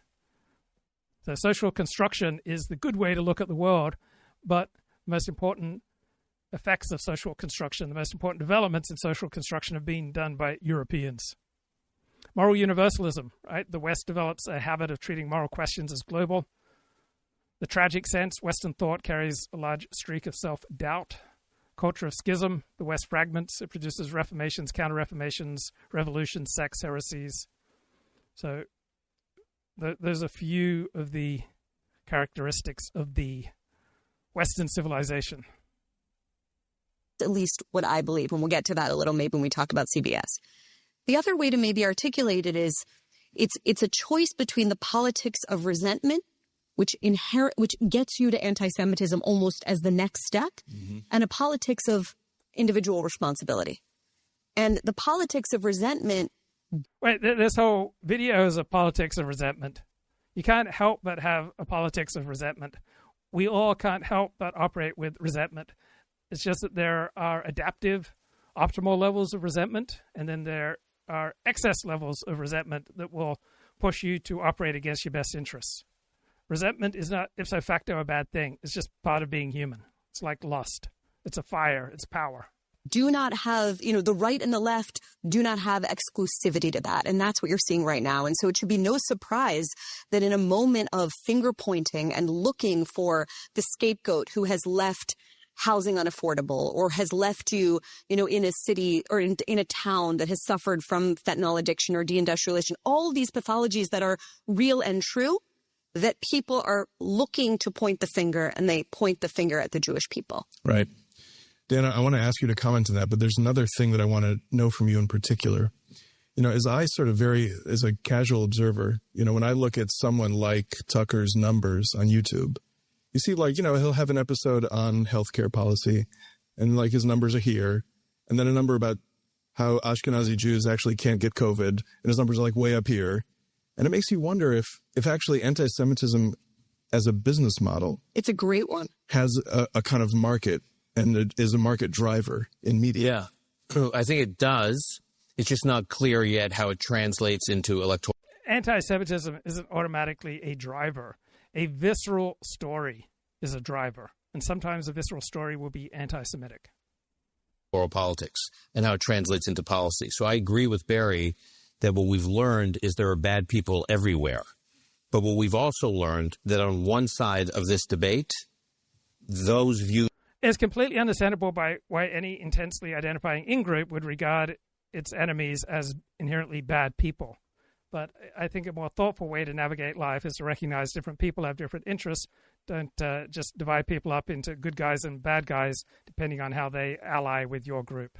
Views are now the mainstream. And on the other side of the debate, it's the jury's still out. So on the right, there are bad people. It's not clear yet whether we hope, thankfully, Ben's heroic work these last couple of weeks. Hopefully there will be a lot of pushback so those views don't become the mainstream. But we know that on the left, they are the mainstream, okay? So just start with the right. We've all, this whole debate over the last few weeks has kind of forgotten that Donald Trump is still president of the United States. And oh, by the way, he's going to be president of the United States for over 3 more years. And despite all the stuff online that we're freaking out about, he has not apologized once or pulled back from perhaps the most muscular foreign policy and most pro-Israel foreign policy of our lifetime. Neither have Republican members of Congress. So, again, you ask a Republican member of Congress these days, most of them are not worried about their prospects in a general election. Most of them live in fear of a primary challenge from the right. Most of them are in pretty safe red districts.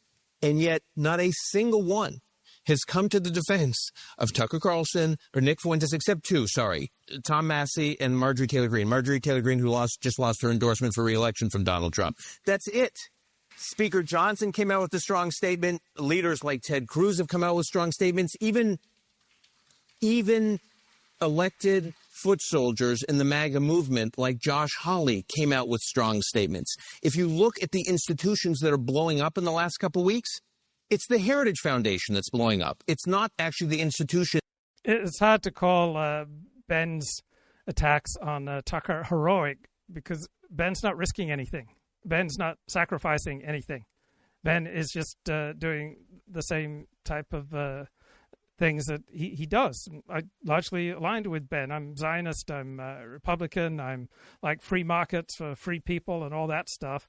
But it's hard to call his attacks on Tucker heroic. Right? When you don't risk anything, you don't sacrifice anything, when you only get applause from your in-group, how is that heroic?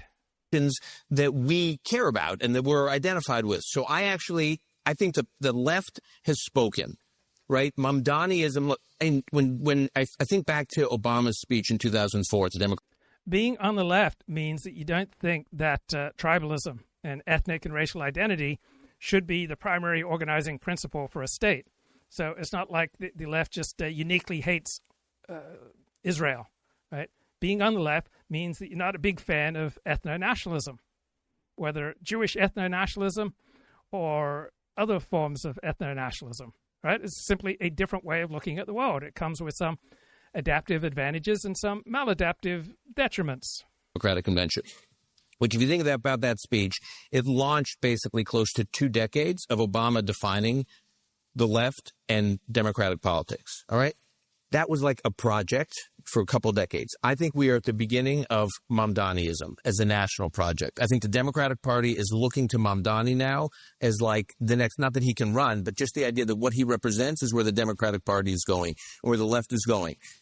Talk about a time for choosing, like it is. Right, you listen to Bari Weiss, and you hear her condemn the politics of resentment. But the politics of resentment is what's driving this entire video. She attributes the politics of resentment to the anti-Semites and the anti-American crowd. Well, the same politics drives every crowd. Strong in-group identity always goes with a strong sense of grievance and victimhood. Right, the entire emotional engine of the Zionist crowd here is grievance, and that's fine with me. I'm Zionist. I have my grievances too, but don't pretend that you're not on the side of the politics of resentment.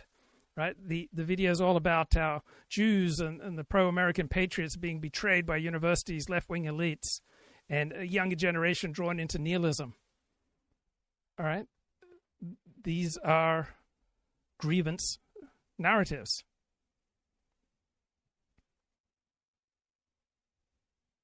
So you have these people trying to do a balancing act. We're not whining, we're not pleading, we're not complaining. But the content is essentially, our people are under serious threat from anti-Semitism, anti-Americanism, and institutional capture, right? They reject victimhood as a posture, but they lean hard on victimhood as diagnosis and story. So for the Groyper world and the Fuentes world, and for white people, white racial identity or Christian nationalism or any sort of grievance on the part of non-Jewish young white men who are Christian, that's bad, right? This is reactive, nihilistic, unserious, right? This is being a basement-dwelling, ridiculous loser, right? But on the Jewish institutional world, on this stage, right, patriotic American, Zionist, proud Jew, believer in meritocracy, Judeo-Christian, right? These are the virtues, and you get a victim story, right? The perennial scapegoat of the politics resentment, attacked from both the left and the right, misrepresented by the media, undermined by the universities they built, threatened by rising anti-Semitism and anti-Israel politics, right? Their particular victim story, we're supposed to believe, is noble and realistic, justifies philanthropy, institution building, media projects, and a muscular Jewish American identity. But your in-group story, right, your sense of victimhood, your sense of grievance, that just makes you a loser, right? When Jews realize they're under attack and then they channel that into organization and activism, that's good. But when say, white young Christian men feel we're under attack and they channel that into activism, then that just shows you're a loser. It's so clear. If that's their mainstream, then they have chosen. Our mainstream yet, what is mainstream on our side, has not chosen. We've got a lot of work to do, but I'm worried, but I'm not alarmed. You're not alarmed? I'm not alarmed because I am struck that every leader that is under this, under pressure from this online mob. So white Christian victim narrative, that's exaggerated, that's coddling, that's a cop-out, that's only for losers. Jewish victim narrative, that's grounded in history. That's a sober description of reality. It's a necessary spur to courage and responsibility.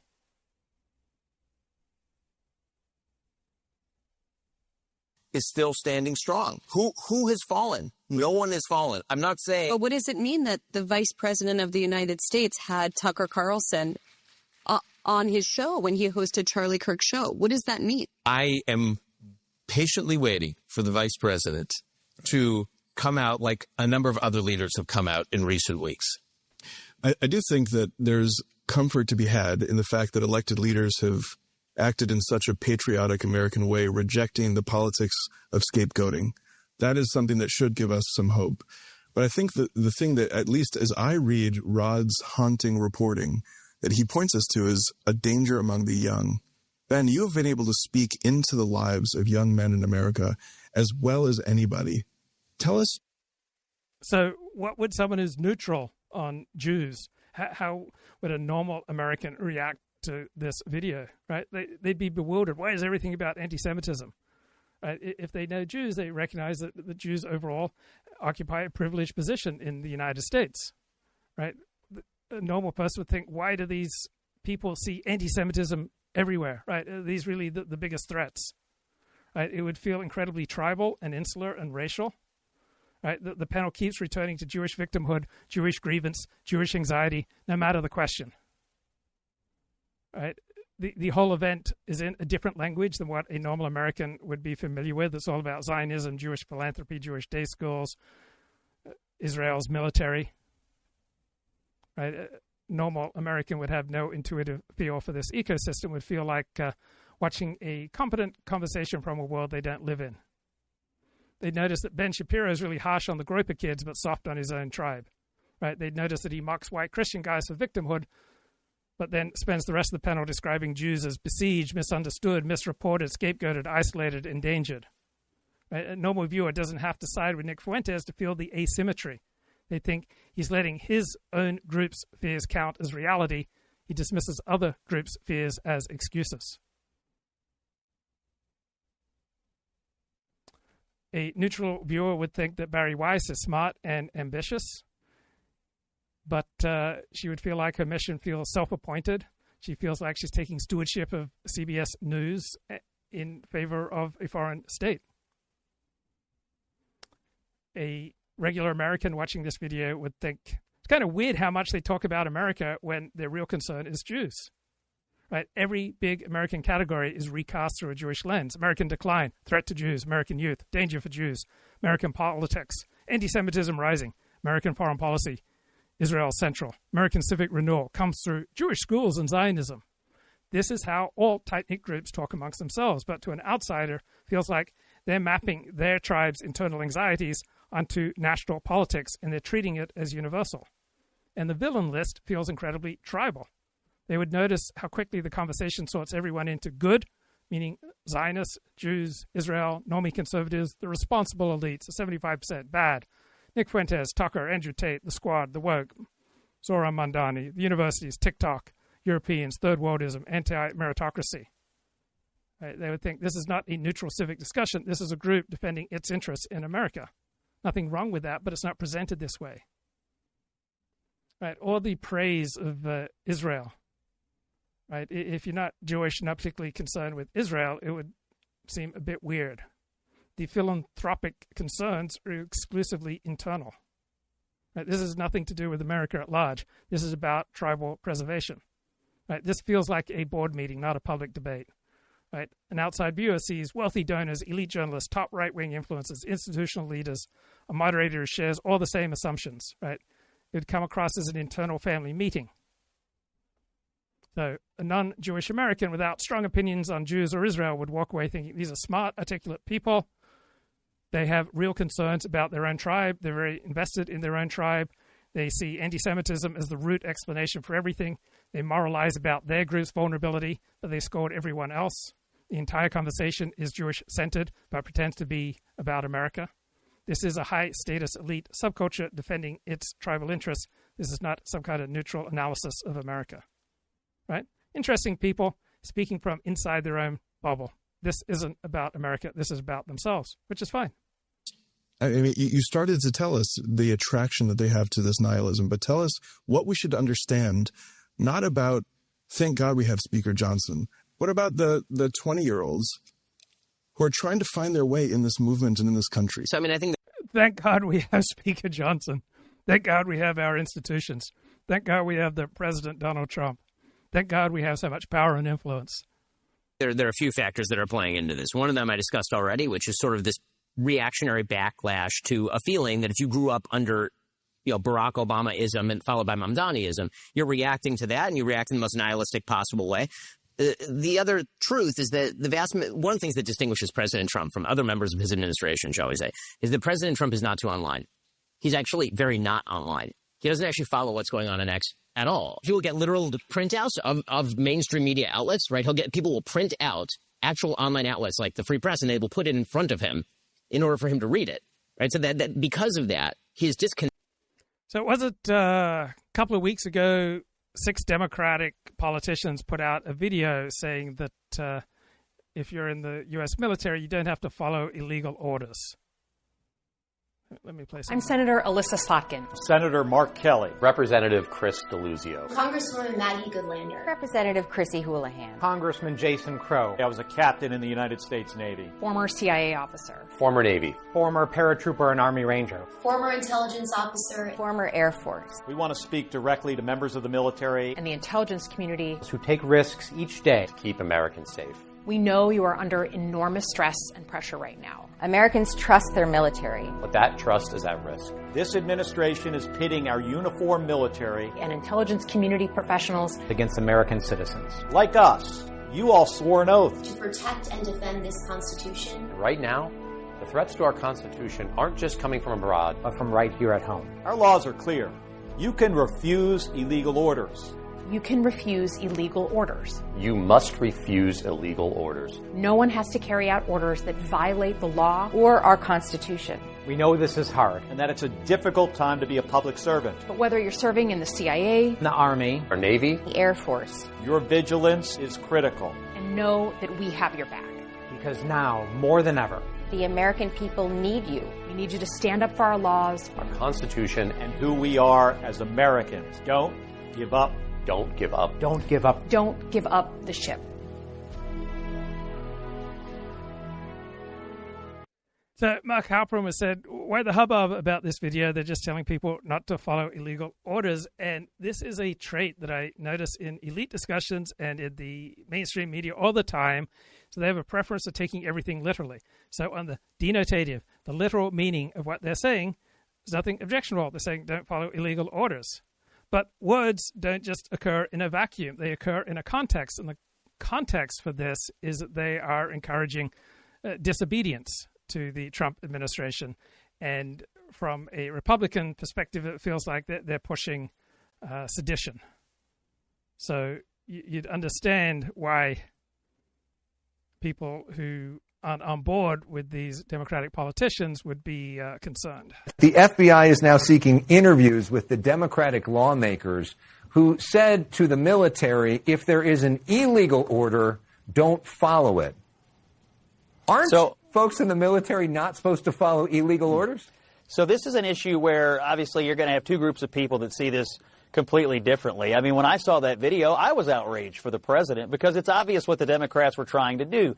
They were trying to create a narrative that the president had, in fact, given illegal orders.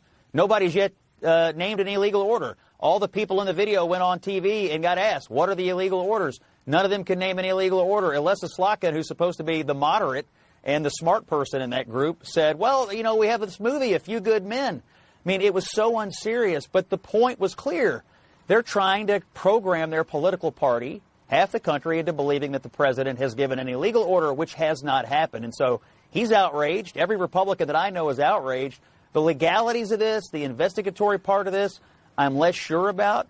But I'll tell you this, it's not good to treat the military like pawns. These Democrats shut down the government 43 days and didn't pay them, and now they're out here using them in this illegal order video, which is obviously political. I think some people, in our coalition are thinking they keep treating the military like pawns. It's very disrespectful to treat the military this way. Did you put this video out? I know you're trying to poke at him. Of course you don't obey an illegal order. Of course there are standards and processes that our military has followed, not just for decades, but for centuries. That's a given. You're doing this just to create a political issue. And shame on you, because there are men and women who are serving in Japan, in Korea, all over the globe, in the Middle East, in other Asian countries. And this is Thanksgiving. And they're not home. And they're sacrificing for this country. And you're playing politics at this point? My first reaction was, why the hell did you put this video out?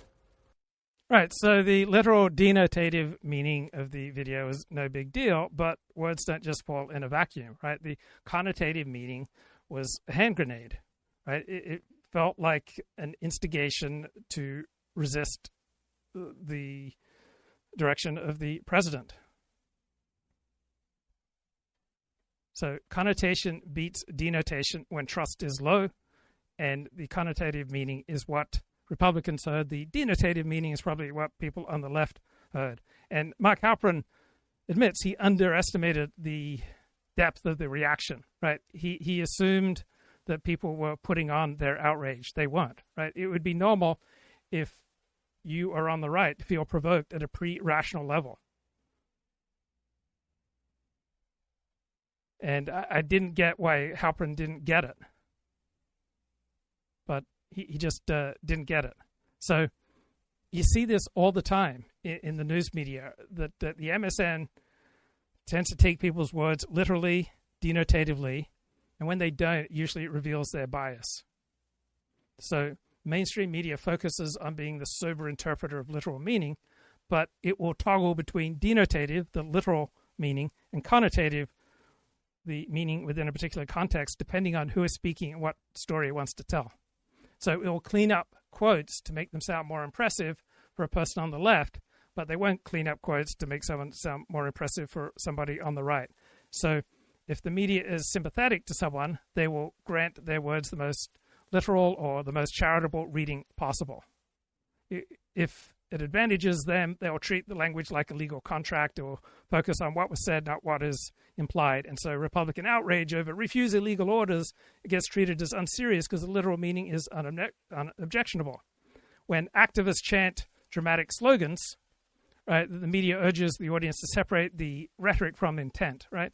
Defund the police doesn't mean defund the police. From the river to the sea, it's all very complicated and contextual. If you read the whole transcript, that line isn't as bad as it sounds. So literalism becomes a shield. When it's useful, connotation gets flattened. Right? Intent is assumed to be noble if it's coming from the good people.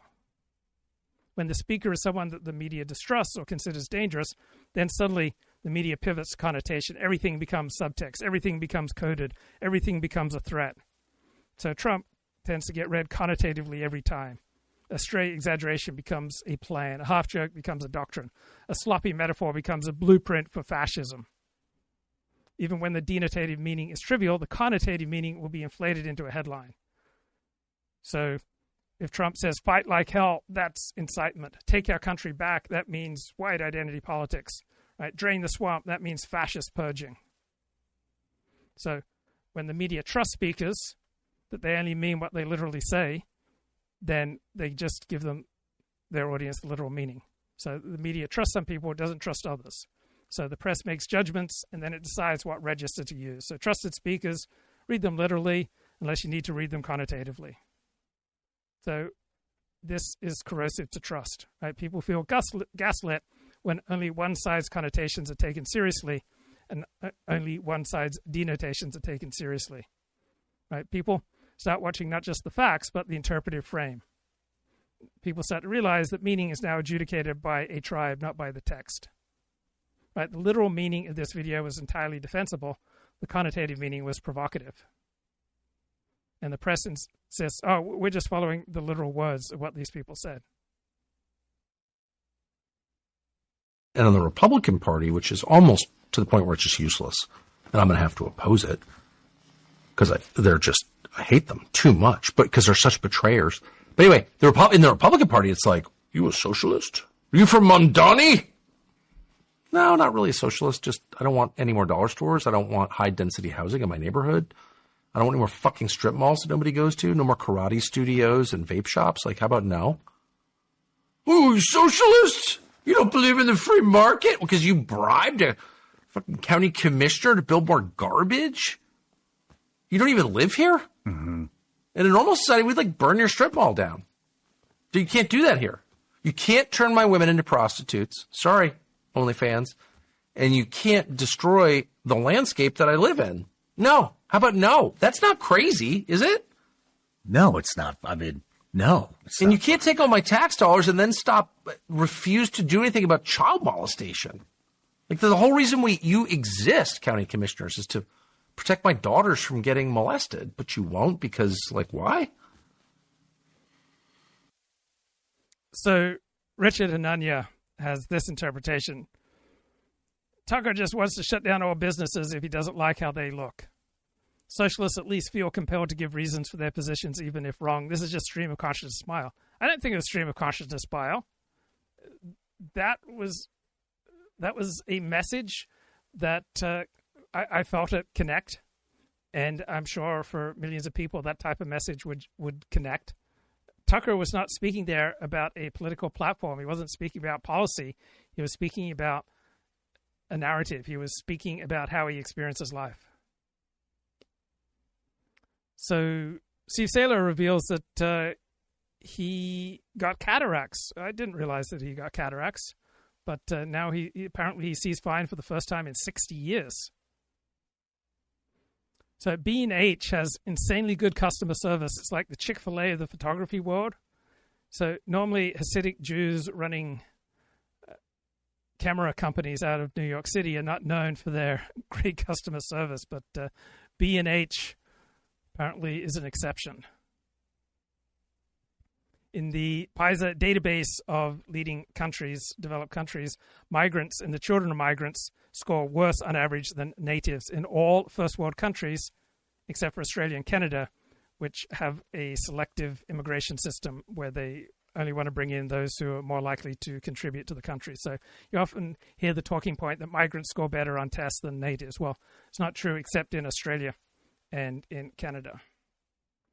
Nathan Kaufman says, in 2013, the Heritage Foundation fired Jason Richwine because his PhD, granted from Harvard University, talked about group differences. And Nathan notes, it was easier for me to be hired by Cambridge than to get a foot in the door at any conservative think tank. But when it comes to Nick Fuentes and Tucker Carlson, we will always defend truth. The right could have beaten the left with science.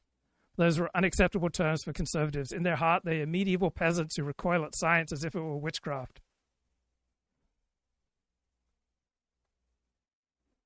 Then here is Dave Smith talking with Coleman Hughes.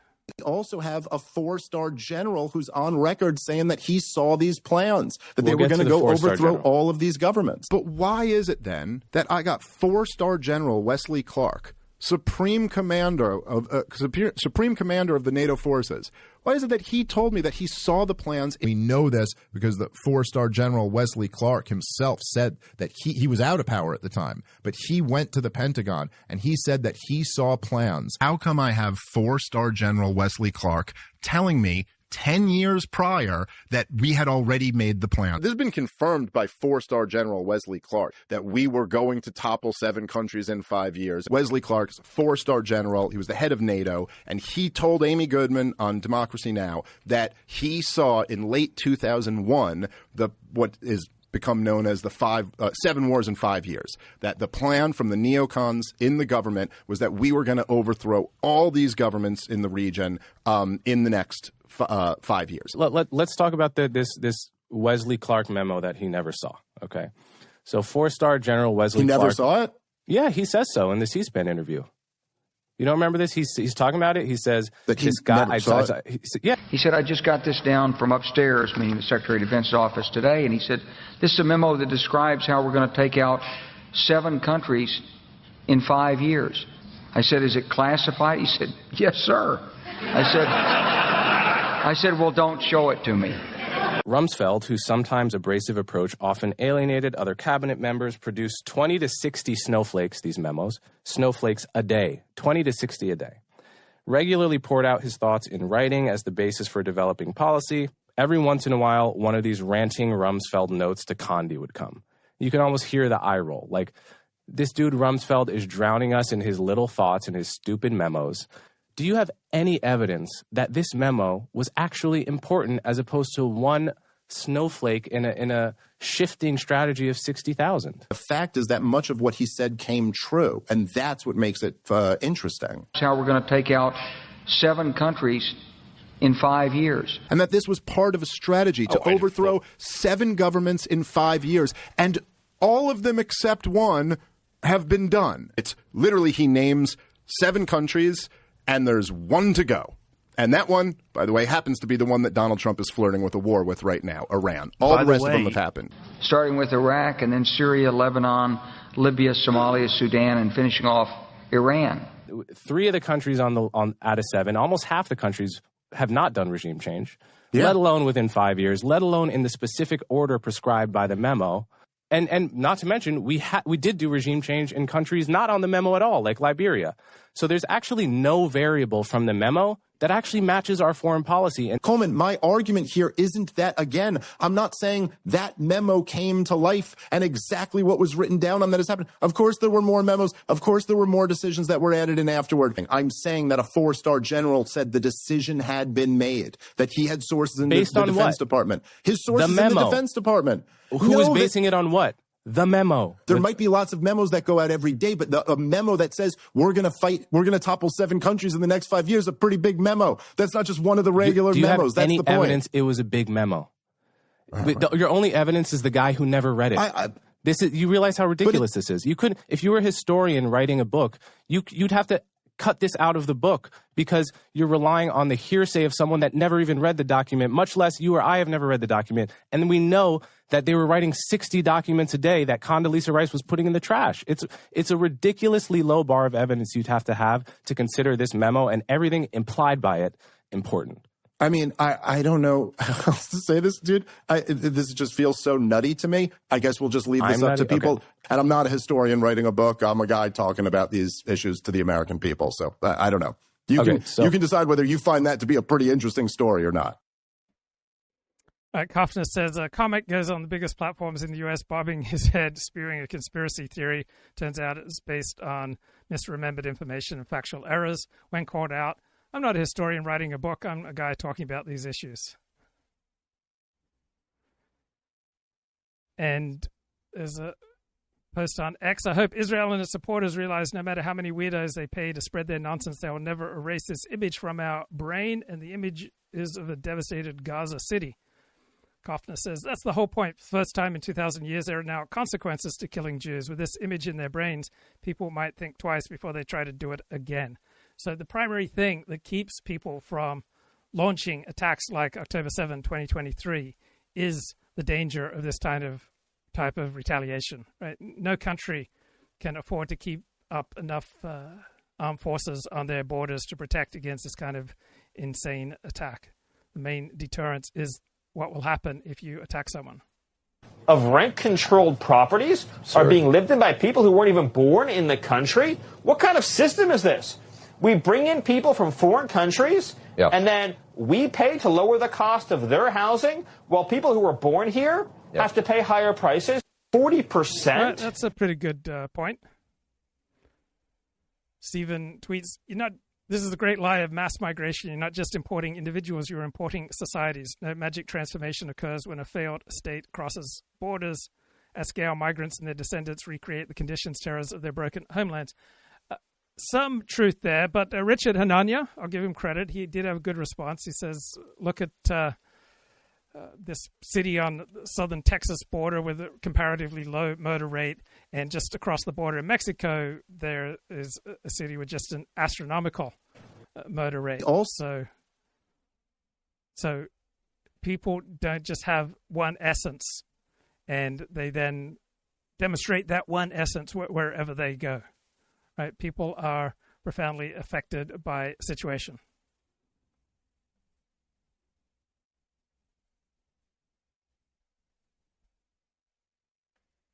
Connected from the insanity of the algorithmic nuttiness that's happening on, for example, X or TikTok. But that's not true for young people. Young people are immersed in this. They are immersed in it hours and hours a day. And so it's pretty easy to fake them into believing that when they are doing trolling memery about Hitler, that it has no real world effect and that it's not affecting their brain in any real way, that it's just a joke until it isn't actually a joke anymore. And it turns out that you're holding a lot of those beliefs. And so, that online ecosystem is where a lot of this stuff is happening. I also think that, again, it's true that young people have been disserved by a political class that lies to them. And maybe this is just the nature of politics, which is that politicians have a stake in telling you that you have unsolvable problems that only they can solve if you give them enough power. But the problem is, if you say that to young men and you remove the agency from them, they get angry and they don't know what to do with that anger. They don't know where to go. What young men really want, right? I mean, having been one at one time, what young men really want to do is actually go build things. They actually want to go out and forge into the world and be useful. So I have to give Richard Hanania credit for this particular tweet.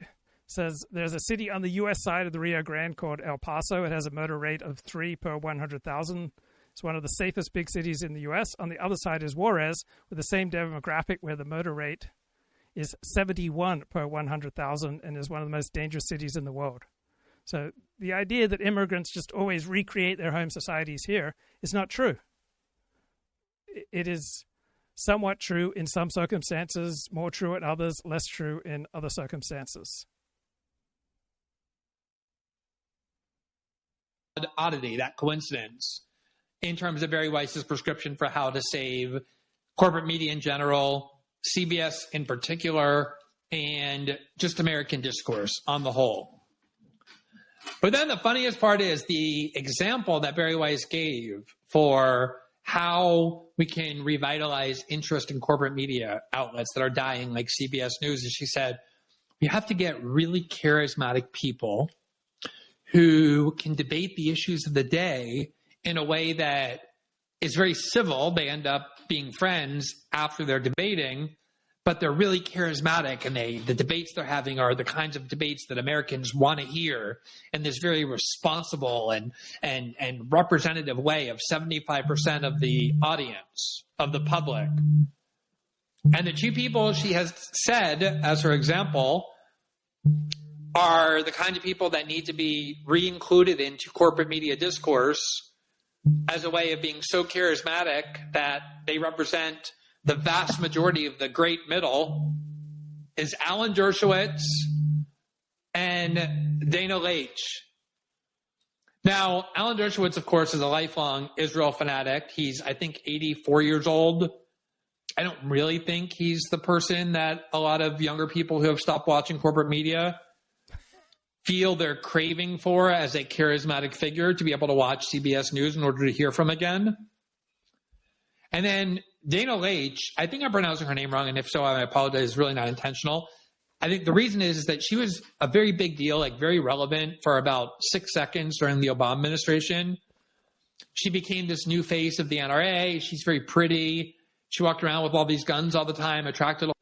I'm not some huge Glenn Greenwald fan, but he's been saying interesting and often important things for more than 20 years. Right? He has a distinguished track record of being on top of some important stories. A lot of attention. I really haven't heard about her or from her or thought about her for a decade. The reason she's on Bari Weiss's mind is because last week, as part of this whole intra-MAGA debate over whether Tucker Carlson should have interviewed Nick Fuentes, she came out and gave this stirring speech about the importance of eliminating from right-wing and conservative politics anyone who doesn't support the state of Israel, condemning Tucker for interviewing Nick Fuentes. She interviewed some person who was a critic of Israel in a very aggressive way, saying conservative politics. That's the only reason Bari Weiss has any interest in her. So the idea that these are good points by Glenn Greenwald, Israel skeptic, right? When Israel skeptic makes good points, you have to say, hey, this Israel skeptic made good points. Decoding the Gurus is hosted by a couple of center-left academics, and they did a fun show on Stefan Molyneux.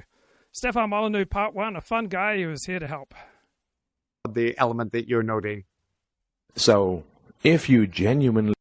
So this decoding is part of their cult season. ...believe, if you are certain that the initiation of the use of force is immoral, and that those in your life, not in the news, those in your life who advocate and praise you getting shot, what are you going to do with those people? If you're certain, what are you going to do with those people? Yes, all governance and all law in the final analysis has to be backed by the use of force. But Stefan Molyneux is trying to program people to cut ties with anyone who's for a bigger form of government than he is. You know the answer. It's nothing I need to tell you. You have to defoo. You don't keep people. It's amazing to even have to say this. But let me say it. So there's no misunderstanding. It's nothing you don't know. You don't keep people in your life who want you shot.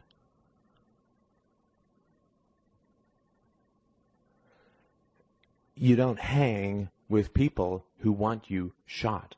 You don't go to dinner parties with people who want you shot. Do you understand? What about you means, what against me in terms of violence really means. You don't go to Thanksgiving dinner with people who want you thrown in jail. You don't. Remember, he's talking here about anyone who's not for a libertarian type of government.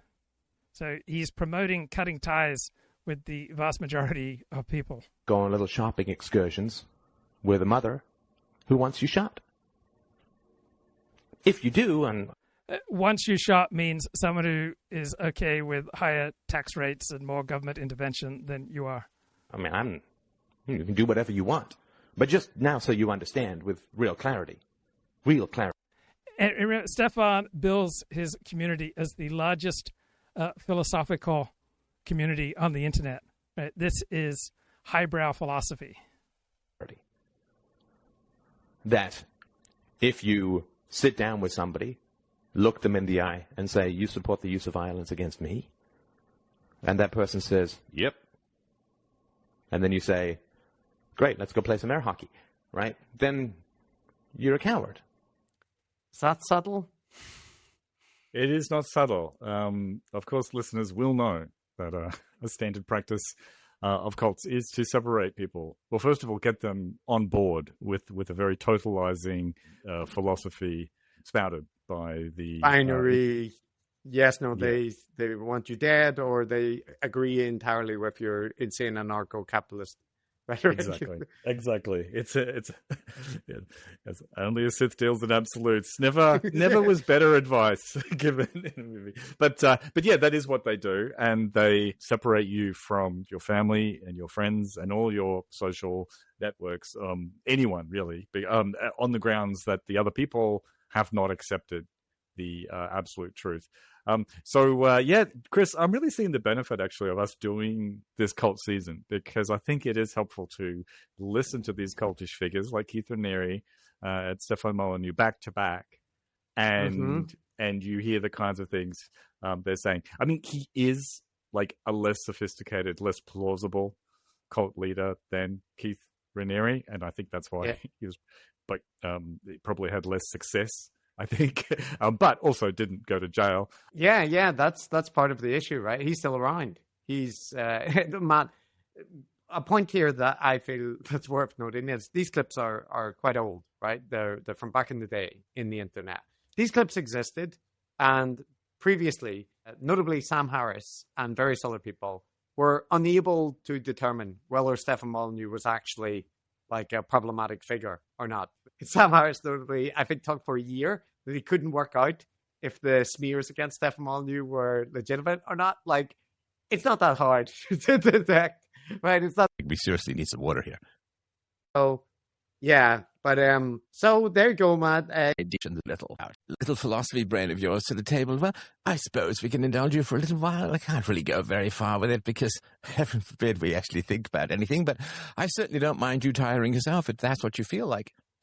Yeah, like all of those colorful images, the imagery he invokes, it's a bit of a smokescreen for the fact that what he's saying is pretty basic, right? He's complaining about the fact that when he says stuff, people don't always agree with him. Sometimes they, and he reckons that they're just not trying to understand, or they're being dismissive about his ideas. And it's the lack of self-awareness there, Chris, because as listeners will hear, he does all of those things when somebody says something to him that he doesn't immediately agree with, that isn't perfectly in line with what he already believes. He's incredibly dismissive. He gets really angry and pissed off. But, you know, someone like this, they never actually go that far in terms of self-reflection. No, and he's got a very, you know, like he's talking about people looking down on others and like being pretentious and dismissive. And that's everything. That's what he is, right? He is exactly that. Even his tone in this whole delivery is superior and dismissive and like demonizing the art group, right? So he's talking about people who adopt these kind of, you know, haughty airs as he does it. It's so annoying. As he's doing right there. It reminds me of Joe Rogan talking about liberals. You go, these fucking liberals, like, they just like, and you know, they're so stupid and they're little namby-pambies and you can't reason with them. They refuse to listen. And the worst thing is that they look down on us. They don't respect us at all. Yeah, they're always saying mean things about us. And it's like, they're so partisan, these liberals. And it's like, Joe. Anyway, I know. So yes, a good example there, Chris, of what he does. So there we have, right, and this is laying the foundation for anybody that disagrees. You know, like you said originally, they can't think. They're peeing on you. This relates to demonic possession. And it actually, one thing that brought up to me was the Alex Jones kind of theatrics around when he, you know, imitates demons going, rah, rah, rah, they're thrashing and it's a slightly more restrained delivery, but not very far from it. So in any case, there you go. So you've got that. And as I said, Matt, Stefan was a atheist, a kind of new atheist person, a bit like a James Lindsay type. But he since become, you know, MAGA and pro ethno-nationalism and the right-wing audience tends to like Christianity a bit more. So let's see if you can detect a slight pivot here. I had that, I was talking about the atheists today, and atheists way more superstitious than Christians, because at least Christian faith leads to objective reason, or objective rationality, but the faith that atheists have in the state, which is far more improbable than God, leads to like universal slaughter. So, yeah, I think it's the fact that people seem to be captured. I view people around me, not immediate people, of course, but I view the people I kind of interact with in the world as they've got all of these puppet threads going up to some demonic machinery. Literally, I mean, this is my view. They've got these threads, and they think they're moving themselves. They think that they're opening their mouth. They think they're making sounds, but they just sound like everyone else. Laying it on a little bit thick there with everyone is an NPC robot rhetoric, right? Like, goddamn, Matt, these cult leaders, they really just go for the classics, right? Like, everyone's a demon puppet. Yeah, the totalizing language is worth zeroing in on and just picking up on. Like, they want you dead. They want to commit violence to you. They want universal slaughter. They're possessed by demons. They're empty shells with their strings being pulled by puppets. I mean, this that is they don't even recognize. That's right. So this is the out group. This is everyone else who is not fully on board with this particular. This is called a cult. Yeah, this worldview, shall we say? Yeah, and you heard there, Matt, the invocation that or atheists are way more like irrational, right? Their belief in the state. And that relates, of course, as you might imagine, to his kind of anti-communist stuff, right? Number of books, as you might anticipate. But yeah, this reminded me actually of the Vervaeke school of little side stories where people praise him for his insights. So listen to this. I just, I had an emotional day. I just tell you that straight up. I had an emotional day because I'm reading it's the most passionate book in many ways that I've ever written, the book I'm working on, or just finishing up the audiobook reading of. I've got one more chapter to go, audiobook. I just finished the chapter 20. No, I think I have two more to go. You have two more chapters to go, and the book is about the sadness as you trace someone through life from early bad decisions to what happens later on when they can't escape those bad decisions. And I did the audiobook reading of just an absolutely horribly sad chapter. My wife cried reading it this morning. We did some work on it, and then I cried reading the audiobook this afternoon. Everybody's crying. Like when he was talking about it, I had an emotional thing. I was reading a really emotional. At the beginning, I didn't anticipate that it was going to be his own book. I was just watching a couple of Garth Marenghi clips on stage last night, Chris, and this is something Garth Marenghi would say. He was reading his own book, and he was absolutely floored by the profundity and the sheer emotional power of it. His wife too, Matt, though. His wife too. Jordan Peterson's wife, she often tells him how brilliant. John Vervaeke's wife said that he was the most true Christian she's ever met. And Brett Weiss, as we know, infamously has Heller hanging to keep him in check, right, when he's going off. It's almost like people shouldn't rely on their close relatives as, perhaps the most, objective, independent people. I don't know, Matt. I don't know. Call me crazy. Well, wasn't Molyneux himself saying it was all women's fault? They're the ones enabling these terrible people. Maybe there's something to that, Chris. Yeah. I said not his wife though, Matt. It's other people's wives. So I see. I see. You meet a schoolboy error there. So anyway, let's hear a little bit more with the call-in interaction. Because he's giving advice, he's providing feedback, but he got a bit distracted talking about people pissing on his watercolors. But what happens next? Thank you for your answer. It anticipates something frightful that I get to probably look forward to this holiday season. I'm going to ask my a family member, I guess the Charlie Kirk question, how they reacted to it, and then get to I anticipate, I think I know their reaction. I haven't asked them about it formally yet. I think they might have enjoyed it, and then I have to deal with the consequences of that. And I'm sorry about that. That's a tough thing to do, but holy shyster balls, is it ever worth doing? Because there's going to come a time in the not-too-distant future when people will be informing on you or making things up. East Germany Stasi style, and you really can't have traitors in your midst in what is coming. You need people who are going to be with you 150%. So it's time to clean house. Sad though it is.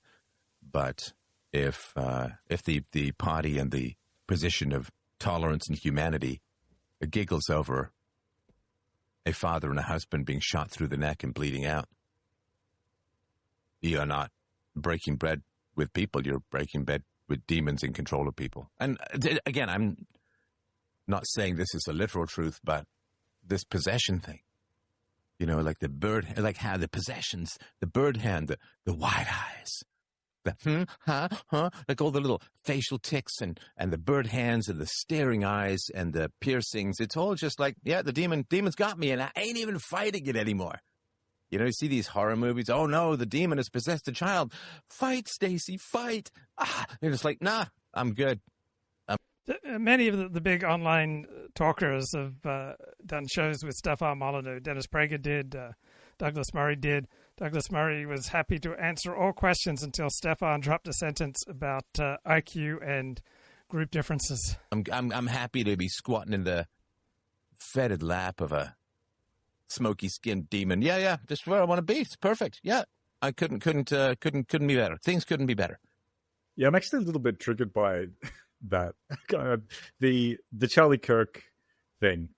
Like, it just so quickly became this litmus test amongst conservatives where you had to show, so much respect for the man. You had to not say anything bad about him. He was the best. Right, there's no reason that someone on the left would respect Charlie Kirk. Right? Charlie Kirk was primarily a right-wing polemicist and activist. If you're on the left, it's no more natural to have negative feelings about Charlie Kirk. It's also ill-advised to celebrate his murder publicly, but to have negative feelings about someone who is your political enemy is normal. Best of all possible men, immediately promoted to demigod status. And I'm inferring here, but I suspect that the guest there is taking the opportunity to do that with one of his relatives who is liberal leaning. And of course, Molyneux jumps on that because it is an excellent opportunity to cut them off.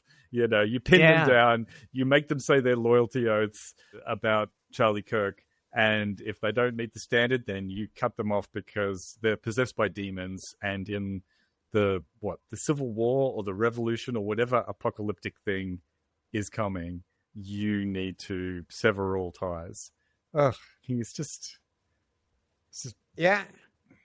He's saying there's a ton of stuff, right? But there's the one, as you noted, like he's suggesting about the need to cut off people who don't adhere to your political interpretations. There he's presenting it like you'd have to be a demon, right? An absolute demon. And he's invoking the kind of people gleefully celebrating Charlie Kirk's death. But like, it doesn't have to be that, right? It can just be people that don't have this haloed reverence towards Charlie Kirk. And you can see that because he immediately starts talking about possession and demons and stuff. And you heard, Matt, that thing that always comes up where the people can be quick to denounce that. They're not talking about literal demons, but then go on to say, but it is actually very like what demon possession is described at. So you've got the disclaimer where people could say, well, he's not talking about literal demons, but he very much is talking about like stereotypical demon possession. And like, this is, out-group demonization. It's in the fucking word. You couldn't find a more textbook example. And also...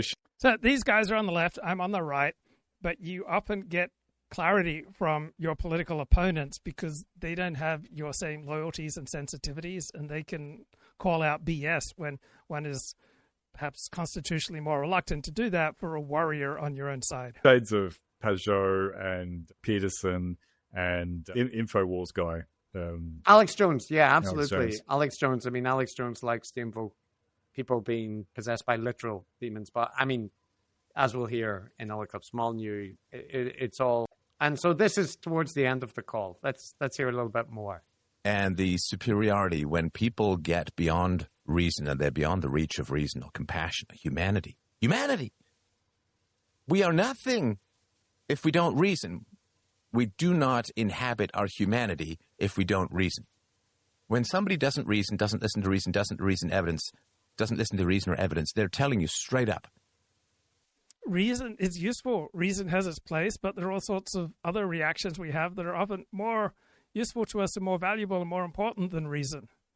It's not like reason has to be the king that should rule all other reactions. That they have dehumanized themselves. And when they have dehumanized themselves, it follows as night follows day.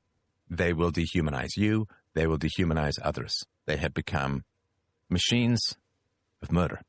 And it's best to get out of their way, like they're some giant threshing machine that's gone loose and languid in a field. It's gonna take you down. Hey, happy Halloween. Hope that makes sense.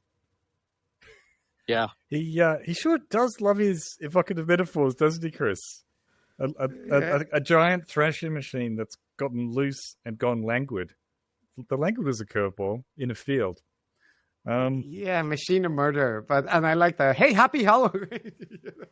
Yeah, super upbeat. But so he's constantly invoking that these people look down on you. They dehumanize you. You know, they want you dead. Like we heard him invoke that kind of rhetoric, right? When he, in the earlier clip, when he was talking about like people not being libertarians. And here, it's again, you know, they're monstrous. They want you to die like Charlie Kirk. And then it's all projection because he's saying they will dehumanize you. You know, it's like they will present you like demons, like inhuman machines, right? It's like, or what they are like is people possessed by demons or monstrous machines. Like, how do people not notice?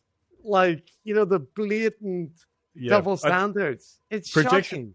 Projection is the right word there. Projection is the right word. Well, what I was hearing there was just, this is like textbook rhetoric, isn't it? You can follow the little rhetorical angle, which is, these other bad people, if they don't agree with me, it means they can't reason. It means they're beyond the reach of reason or compassion, which means they've lost their humanity.